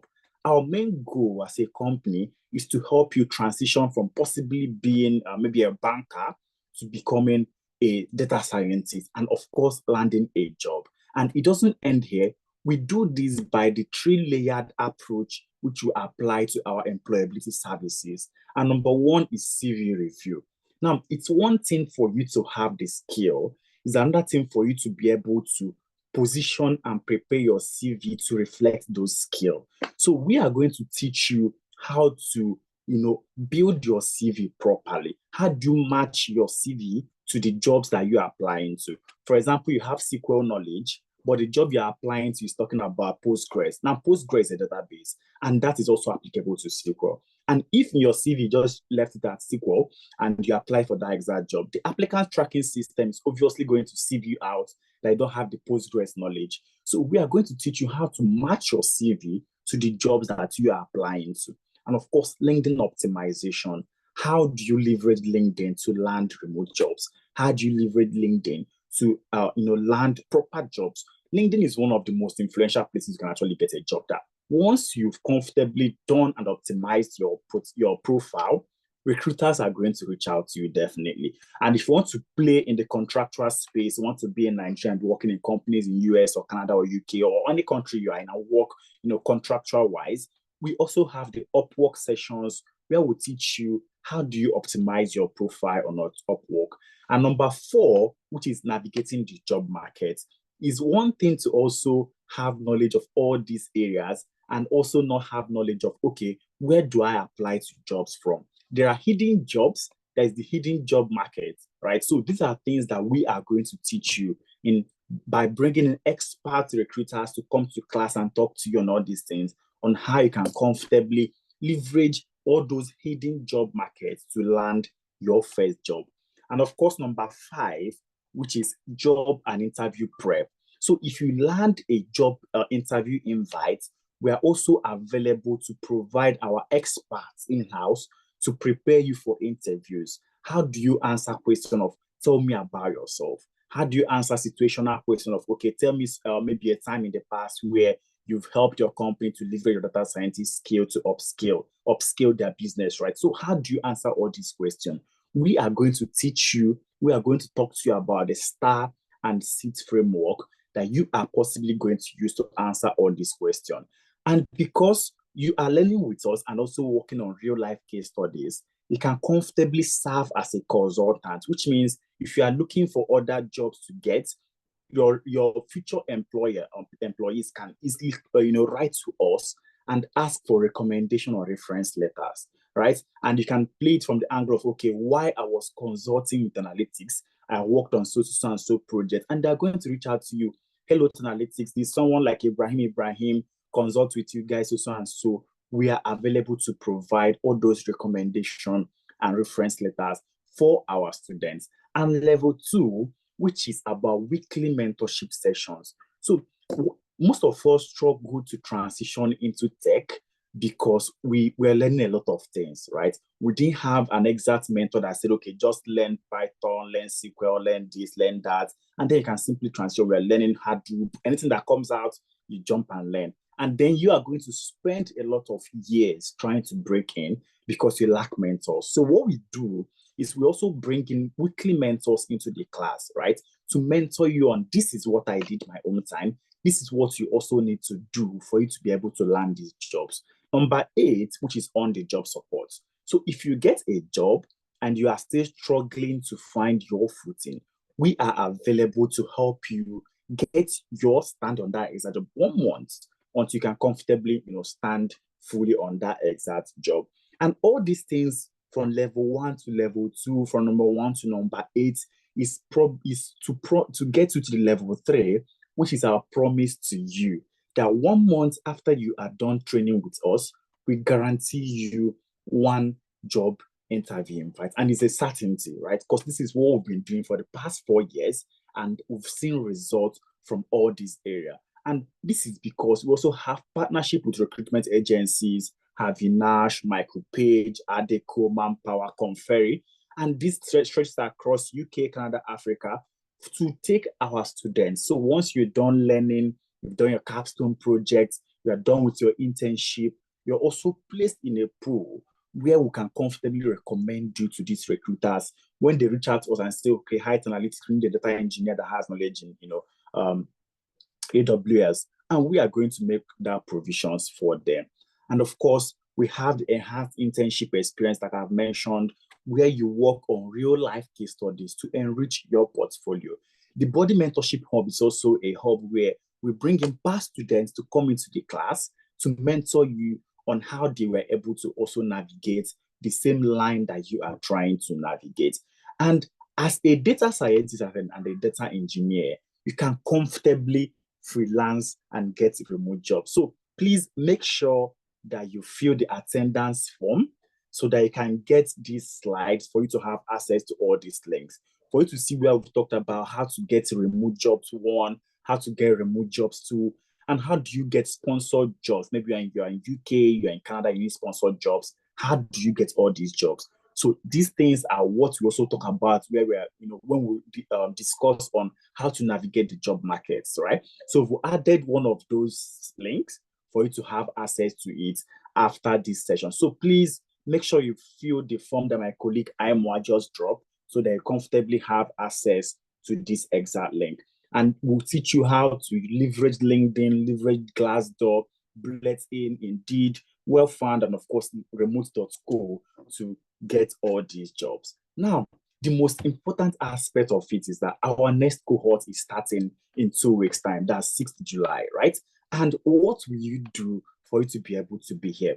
Now, the data science and data engineering program, because you are here, remember we said that we have an amazing discount for you. So we have a 20% discount for you for being on this call up to this moment, right? So the full amount goes for $750 or 625 pounds or 730 euros, 1,125 Canadian dollars, and 900,000 naira. But by virtue of you being on this call, we've personally given you a 20% discount. But it's not for everyone. It's not for everyone, okay? It's for the first 20 people to register for these programs. Once that 20 slot is filled, we revert back to the full amount. So the discounted pricing is $600, 500 pounds, 580 euros, 900 Canadian dollars, and of course, 720,000 naira. You can make use of the first payment option to lock down your own discounted pricing. What does it mean? It means that you want to register, but you do not have the full amount yet. Instead of waiting till you get the entire amount, you can easily lock down the discount pricing by making the first instrumental payment, right? You can make $400, 350 pounds, 400 euros, 600 Canadian dollars, and 500,000 naira. And then 1 month into the program, which means by 6th August, you can now make the second payment to supplement all those things. Can I pay on the website? Fantastic, Charles. Yeah, I'm going to walk you through it right now. So you can pay using the link that my colleague just dropped in the chat box. So once you click on that main stack link, it is going to take you to our main stack page. All right, so click on the main stack link. I'm bringing up my screen so that it can show it at the moment. My screen is coming up, please, 1 moment. All right, so when you click on that link, it will take you to our main stack page, which is Tenalytics enrollment page, right? And once you land there, what exactly are you expected to do? Once you land there, what are you expected to do? So simply scroll down. All right, let me enlarge my screen more.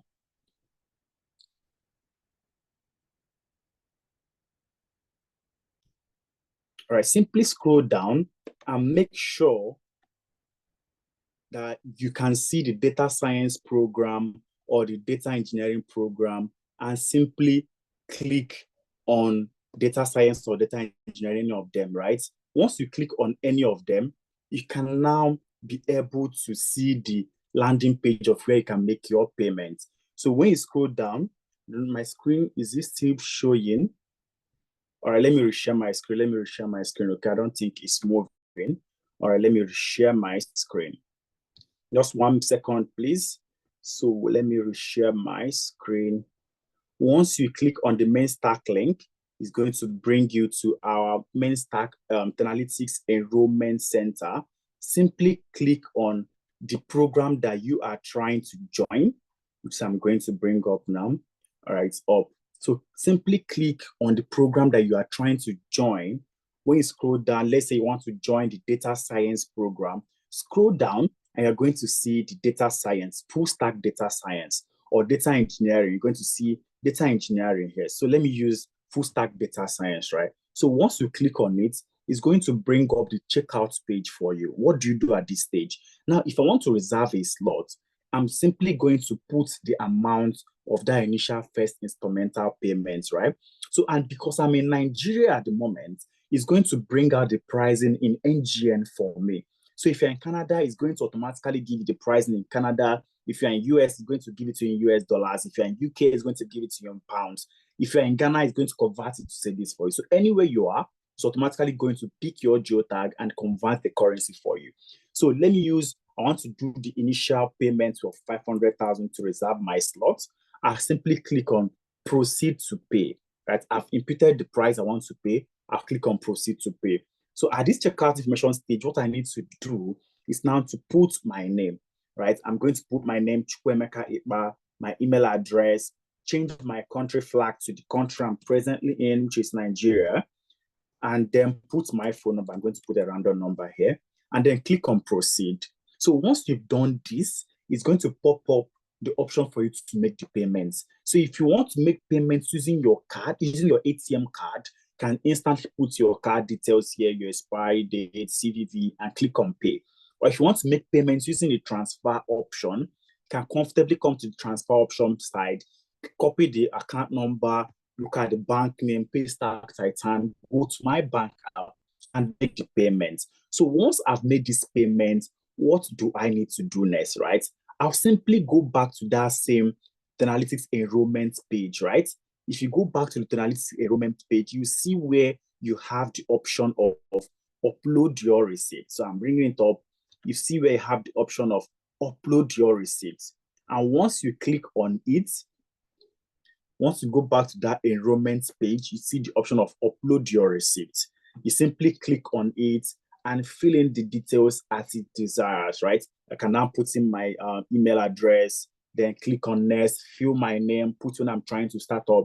It's going to ask you whether you want to start this July or you want to start in August, right? So if you want to defer, you have the possibility of deferring for 1 month, which means you can make payments now and log the discounted pricing. But instead of you starting in July 6th, you start on August, right? So you're going to start the first Saturday in August. So all this is to make sure that we are able to get everyone that wants to transition, right? So you want to transition to data science or data engineering, we are available for you. So someone mentioned about the financial analytics. So we may not scratch it a lot tonight, but it's the same procedure. Go to the main stack link, go to the financial analytics side and click on financial analytics. And instantly, you are going to get in. All right. You can also scan the barcode on my screen to get access to that same main stack link. Remember, fill in the attendance so that you can comfortably get access to the slide and the recording of this session so that you can comfortably also go through it and be able to make your decision. But the discounted price is for the first 20 people. So I always advise people to make use of this first payment option to lock down the pricing. So that maybe by next week, you now want to complete it, you can now go back and complete the payment. But instead of you leaving it entirely, that maybe at the point, maybe end of the month, you want to join, you are hearing the discount is over, that is, it will be, not be a nice feeling for you. So make use of the first payment option and secure your slot. Remember, the discount is just for the first 20 people to register. Most of these things always seem impossible until it's done. So I'm going to just show us a couple of, initial success stories from people, and we are going to take questions from you. So I'll show us some success stories, and we'll take, questions from people. You can drop it in the chat box, or you can use the raise hand icon, and we are going to take it for you. So someone like Inia Babio, he got a job as CEO of a tech company after joining analytics. Now, he had previous work experiences, but what stood out for him was all the sessions on CV reviews, interview prep, and mentorship classes. So because he had all those experience, he was not able to put his own CV and thoughts together. But when he joined, we were able to, panel beat him, and he instantly went for a managerial interview, but instead of being employed as a manager, he was offered the CEO role. And let's see what Ini had to say after he got that exact job. So what he said is, "Hello, mates. I'm happy to announce that I'm now the CEO of Growth Stack. An official communication will be made by the business soon. Growth Stack is this. Why am I saying this? I want Stack Analytics for bringing out the ginger in me. Beside the regularly well-organized and structured weekly classes, the other sessions, such as the mentorship sessions every Thursday, shaped my mind towards success. Though I have been in the IT industry for more than a decade, and I've done so many projects and training that should have catapulted me above where I am today, I didn't know how to structure myself, that is, optimize my CV for better opportunities. Even with my family and friends around me, I still could not show them my worth. And so they could not really help me. Need I say analytics are wonders worker? Though the goal was not to become a CEO, I landed it after the employing team saw my CV and interviewed. So these are things that we keep telling people that it is possible. So you can read the rest when you get the slide, but make sure that you fill the attendance form. can read the rest. We also have other success stories that people had to say. All right. You have people like Tosin. Tosin is working as a fraud analyst in UK, where he helps to prevent credit card fraud. And this after he finished his own training with us. We have people like Benga. Benga also, he was unemployed for 2 years, but analytics prepared him to land his first job in tech. And currently he works as a business data analyst in Poland. Same thing for Olubemi. Olubemi landed a role as a business data analyst with Lord Depot in Canada after also training with us. And Toyi landed a job as a benefit analyst with NHS in UK after training with us. So NHS is like our highest employer in UK. So if you are looking to get sponsored visa and stuff like that, these are areas that you should be comfortably looking towards. So we have tons and tons of success stories of people that have passed through this exact process. Someone like Abigail. Abigail moved from being a care worker in Canada to a business analyst after she finished her own program with us. So what are you still waiting for? Remember, the first step in all these things is you've already taken the interest in tech, right? You've decided, I want to be a data scientist. I want to be a data engineer, right? The next step is to get the skill and competence and experience with respect to these exact domains. And how do you get them? It's by joining analytics. It's by doing all the key learning areas that we've mapped out, by securing the skill, getting the experience, by working on our real life case studies that we are going to give you, and also by building your portfolio to show as an evidence to recruiters, right? Once you follow all these steps and you also join our mentorship session, CV review session, LinkedIn optimization session, interview prep session, I assure you, before 1 month after 1 month after you are done training with us, you must land one job interview, which you, of course, are going to scale. So at this point, I don't know if there are questions for me to take. So if you have any question, you can use the raise hand icon, and I and my colleague Ibrahim, we are going to take it for you. Or you can also drop it in the chat box, and we are also going to pick it up from there. All right, Chas, you asked whether you can pay on the website. So you may not be able to get that discounted pricing from the website. So we are going to send the link using that main stack link, right? Which is what we've reserved for people that join sessions like this, right? So use the main stack link, log in, and follow the procedures the way I mentioned it. Any instrumental option. Chinon, so basically, because we have people that have complained in the past of payment fatigue. Okay, they've made first payment, second payment, and in the end, they're tired. They're saying, okay, I don't want to do it again. We always advise people to make use of the first instrumental option and the second instrumental option, which means you're using the first installment to lock down that exact discount. Then 1 month into the program, you can now make the complete payments. I don't know if that makes sense to you, Chinon. So, okay, so I don't know if there are other questions, or you can raise your hand and we are going to take your question. You can use the raise hand icon and I will ask you to unmute to speak directly to us so that we get to interact and understand each other. So is there any question or any clarification from anyone? How much is the registration fee, Hannah? Okay, Hannah, I guess you are just joining us. So the registration fee, by virtue of you being on this call, we have a discount for you. So it's $600, £500, 580 euros, 900 Canadian dollar, and 720,000 naira. You can use the first payment option to lock down the discount. Then 1 month into the program, you can now make the complete payment. I don't know if that makes sense to you, Hannah.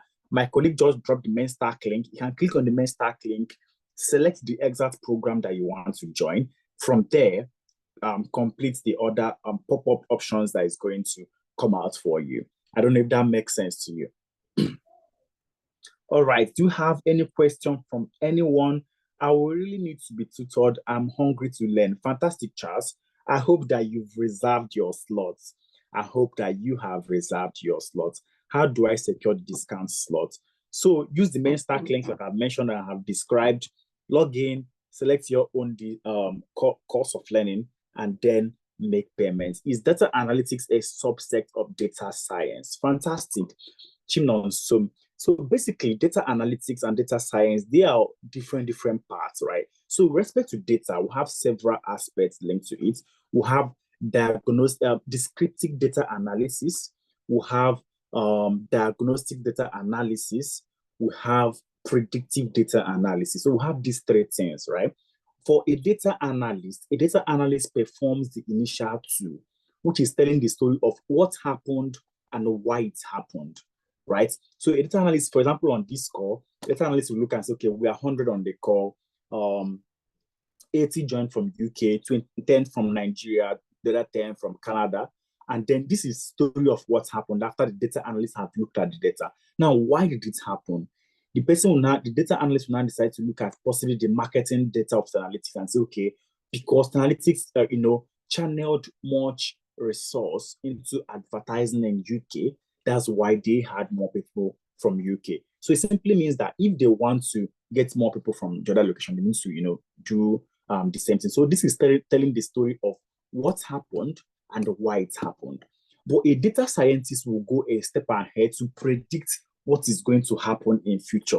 And that's by looking at the series of data that have happened in the past and then using machine learning algorithm to predict, build models that is going to say, if we continue going to this exact path, this is what's going to happen in the nearest future. So I don't know if that makes sense to you now, Chimnos. So why does the price keep going up? It was around 650 3 months ago. Please kindly maintain this 720 to the end of the year because I'm still saving up for a data science program. Thank you for this, Jimo. So like I mentioned, I always advise people to take advantage of the pricing anytime that they see it, right? You mentioned that 3 months ago, it was 600, and that's the truth. 3 months ago, it was 600. In March, it was 450 because we had 50% discounts for people.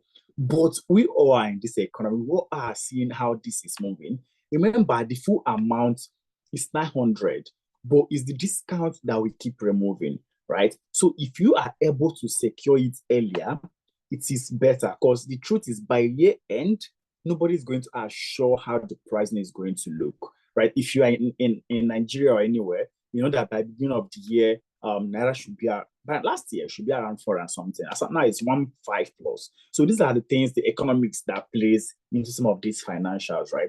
So I always advise people to take advantage of the pricing at any point that they meet it, so that you don't get to make some of these complaints. So I have a hand raised. So hi Leia, I'm asking you to unmute so they can speak to us. Hi Leia, you have the floor. Yeah, hello, good evening. Yeah, good evening, Leia. Yeah, thank you very much for the conversation so far. Yeah, so I was going to talk about the initial, but I think someone addressed that, but what was the fee initially and all that. To be honest, some of stuff I've been, saving for it and about. I use Instagram and sometimes IG will just bring this analytics as an algorithm on my own platform and all that. And sometimes I will just go through what you guys are doing and all. But I wanna just make a plea of something. So if we say that, okay, the first question is that how long what's the duration of this course? Yeah, it's possible you might have said it because I didn't join early. I joined like maybe after a couple of minutes. How long is it? What's the duration of the course? And the other part of the other question is that, for some of us that are,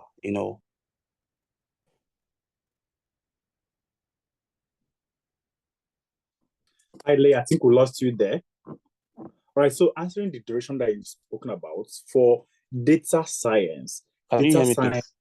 Yeah, I can hear you now. Please go ahead. Do you want me to address the first question or you want to finish up? I will just cap everything up once and for all so I can unmute myself. Right. So the first one is the how long is the duration of the course? Yeah, that's the first part.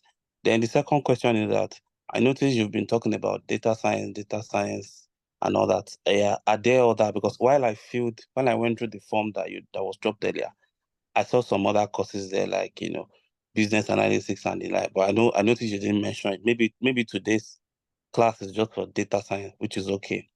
So the third part of it is that okay, me, I'm in the UK, and for some of us that are interested in this course and all, a lot of us have to, plan our finances. Do you understand? To pay rent, to meet some other things and all. So I'm saying this because I looked at the plan. The plan. Is it possible for it to be flexible more than that? Because I'm saying £350 as the first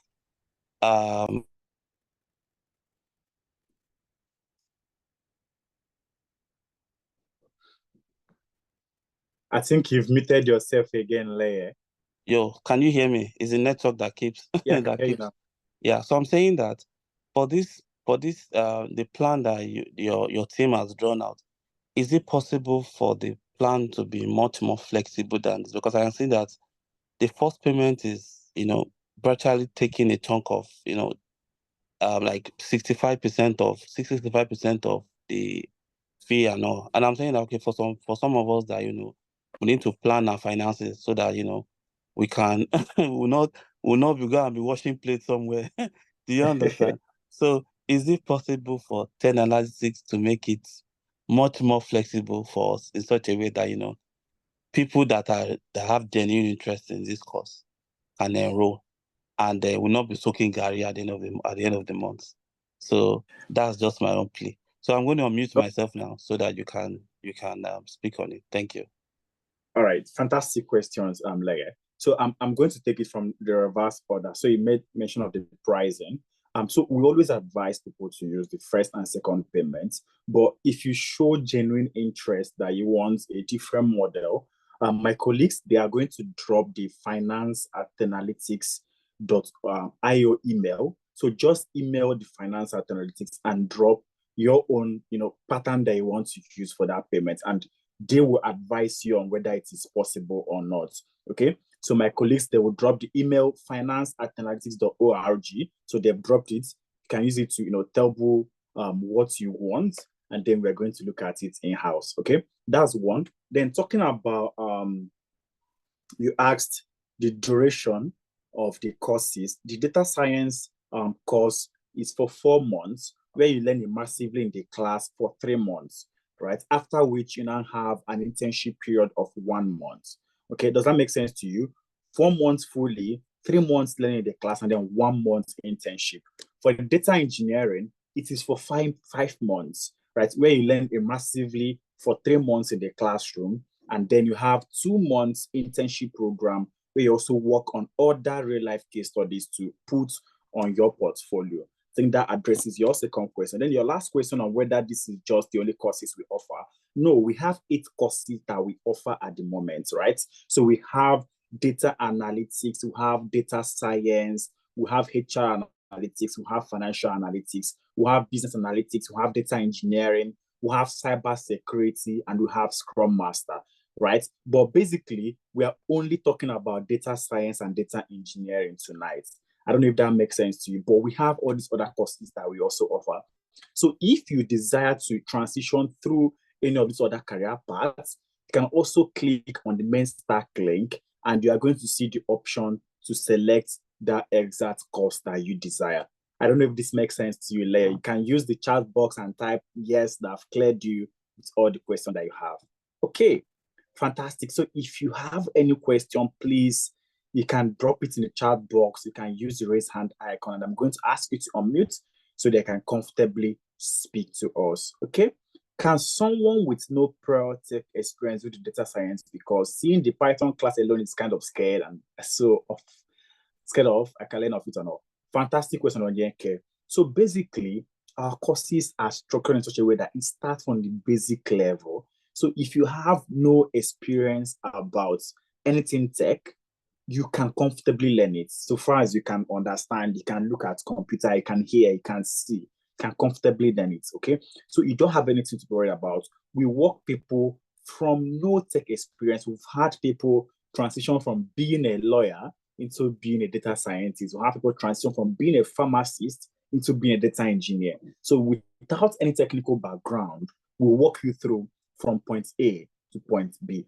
would like to get into data science, but I'm really not good with statistics. Are you teaching statistics at crew level or using platform to run statistics part of data science? Thank you, Chimnonso. So basically, everything that we are going to teach you is using all these tools that we've mentioned before now. Excel, Tableau, let me go back to it. Yeah, basically, we are going to use Excel, we are going to use Tableau, we're going to use SQL, we're going to use Python, Microsoft Fabrics. So everything that you are learning is with the help of tools. Trust me, you're not going to go to your job and someone is asking you to do predictive analytics using your Byram pen. It's not possible, right? So there are tools that are available for you to make these things happen. And that's where Excel comes in, okay? So we are going to use platforms to learn how to do statistics, of course. Okay, can a WAEC holder join tech? Fantastic question, Richie. Trust me, I think at that basic level, it's even fresher for them because at the points that we've done to do a lot of other things, our mind is already taken away. But anybody can get into tech. Anybody can get into tech. I'll surprise you. The part of the key engineer, software engineer, one of the companies I've worked for in the past, the guy didn't go to university, right? He just finished secondary school and started coding. And from there, my company then picked him up. So you can comfortably do all these things without any technical background. For example, me, I studied civil engineering first degree before I went on to do other things. Today, I've transitioned to data analytics. I've done cybersecurity a bit.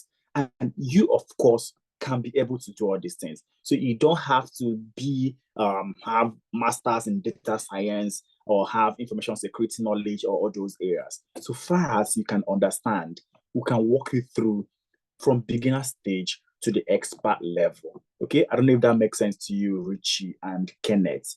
Can one have a good hands-on in all this software mentioned in just 3 months? Fantastic question, Kenneth. So what I'm going to do is I'm going to play one success video, one success story of our past participants so that you get to hear it from them. Okay, I'm going to play one video before we finish so that we'll get to hear what they had to say. I'm interested in the program. I'm currently in the UK, but my husband will make payments from Nigeria. Is that possible? Fantastic question, Victory. So once your husband makes payments, he should send the receipt to you, or any of you can comfortably, go back to the site and log in and put it in the upload your receipt section, and we are going to reach out to you. So you can tell your husband to make payments for you. If you're not comfortable making it with pounds, he can make the payments for you from Nigeria. Okay, so that's perfectly allowed, Victory. Okay, so let me see the other question before I play 1 or 2 videos and then we'll round off for the day. Are certifications given after the program, and what are the accreditations? Yes, you are going to get certification, Chimno also. But what I always advise people to know is that certification is just secondary, right? No recruiter is going to want to recruit you as a data analyst or as a data scientist, and they're asking you, what certification do you have? Nobody's going to ask you that, right? You can quote me anywhere. Nobody's going to say, we want to hire as a data scientist. We can do a little demo and go to LinkedIn. We're not going to see must have these certifications. No. What they need is that skill and competence. Can you handle Excel? Can you use SQL? Can you use Python? Can you use Tableau? These are skill-based assessments that you are going to have. They're not going to assess you based on your certifications, right? So all those things are misconceptions that people think are valuable in the tech ecosystem, but it may be valuable later on when you've already gotten into the exact business. You can decide maybe you want to be the chief business data scientist in your company. That's where company now start looking, okay, what certification, what qualification do this person have and stuff like that. But for you to get into the tech ecosystem, certification is not the most important thing. It should be the last thing on your mind. First thing is to get the skill and competence first, and then transition into tech and continue doing the other learning areas. Okay, so I think I've taken all the questions in the chat box. Do we have any other question from anyone before I play one success video and we'll start rounding off for today? Any question from anyone? Okay, I'm going to play one video of someone that passed through our program so that we hear what they had to say. All right, let me play the video of Ikmat. All right, I'm going to play the video of Ikmat. All right, it's coming up 1 second, please.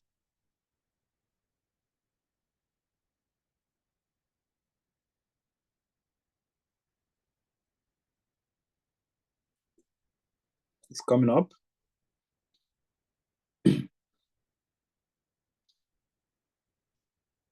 All right.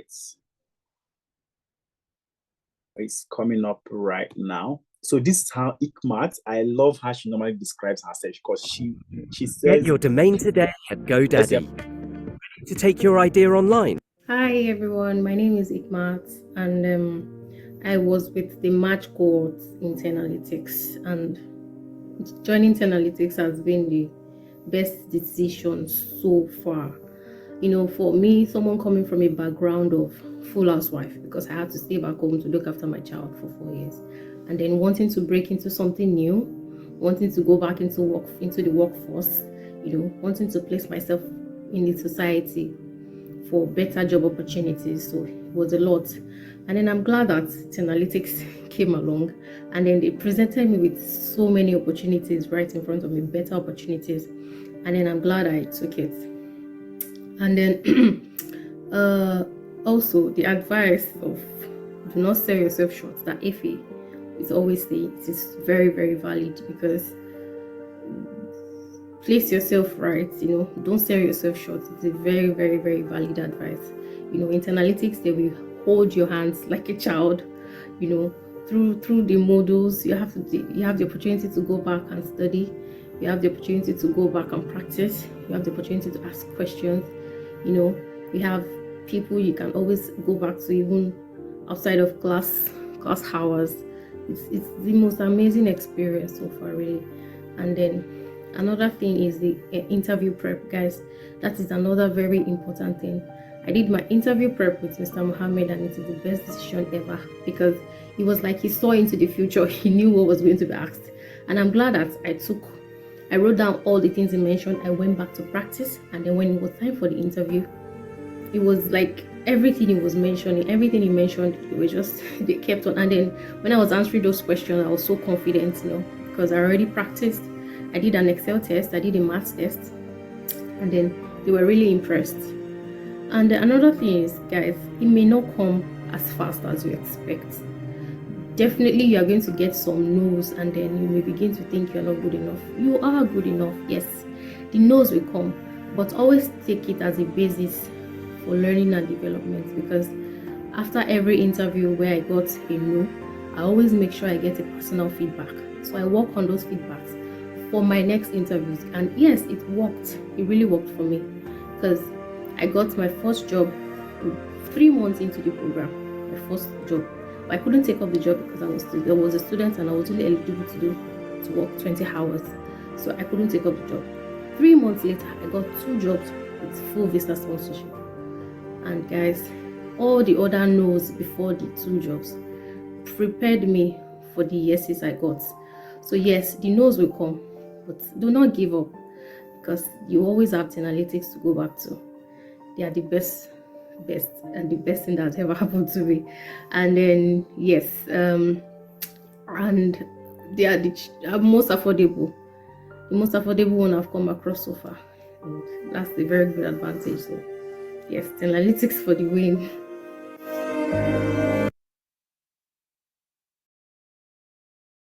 Fantastic, fantastic. So we heard what Ikmat had to say. Ikmat said that she moved from being a full-time housewife to landing 2 tech roles, right? And she was able to do this 1 month into her program. She got a job offer, but she was not able to take it because of limitations with working hours. She was still a student then in UK. Then immediately she finished her training with us, she got 2 other offers that she now had to make decision of, where do I want to be in? She now had to select the exact one that fits what she wants to do. So you can go through our slide, you can go to YouTube, type Tenalytics, and you are going to see tons and tons of success stories that people have said. Okay, you can see tons and tons of stories of what people have said and what they, how they were able to land their own jobs. Remember, we are here to handhold you. All right, so moving on, we have people like Zainab. Zainab, when she finished her own program, she secured a job as a data manager here in Nigeria with Shorty Connect. We also have people that are presently in the country they're in, and they also got roles abroad. people like, okay, let me see whether I have it in any of my slide here. So Abdurrashid currently is in Nigeria, and he's working for that as a data scientist, working for Char 420 in US, and that's after training with analytics on the full stack data science program. There are tons and tons of success stories to make you know that these things are possible, right? If Ikmat can do it from transitioning from full-time housewife, trust me, you also can be able to do it, right? What are you still waiting for? Remember, the discounted pricing is for the first 20 people to get into the class, all right? There's always people coming back to say, okay, last month, the pricing is this month, why is this so? You can take advantage of it right now because next month is not assured, all right? I don't know if there are still questions from anyone or any clarification that anybody need. Please just use the raise hand icon or drop it in the chat box and we are going to take it from there. Any question from anybody?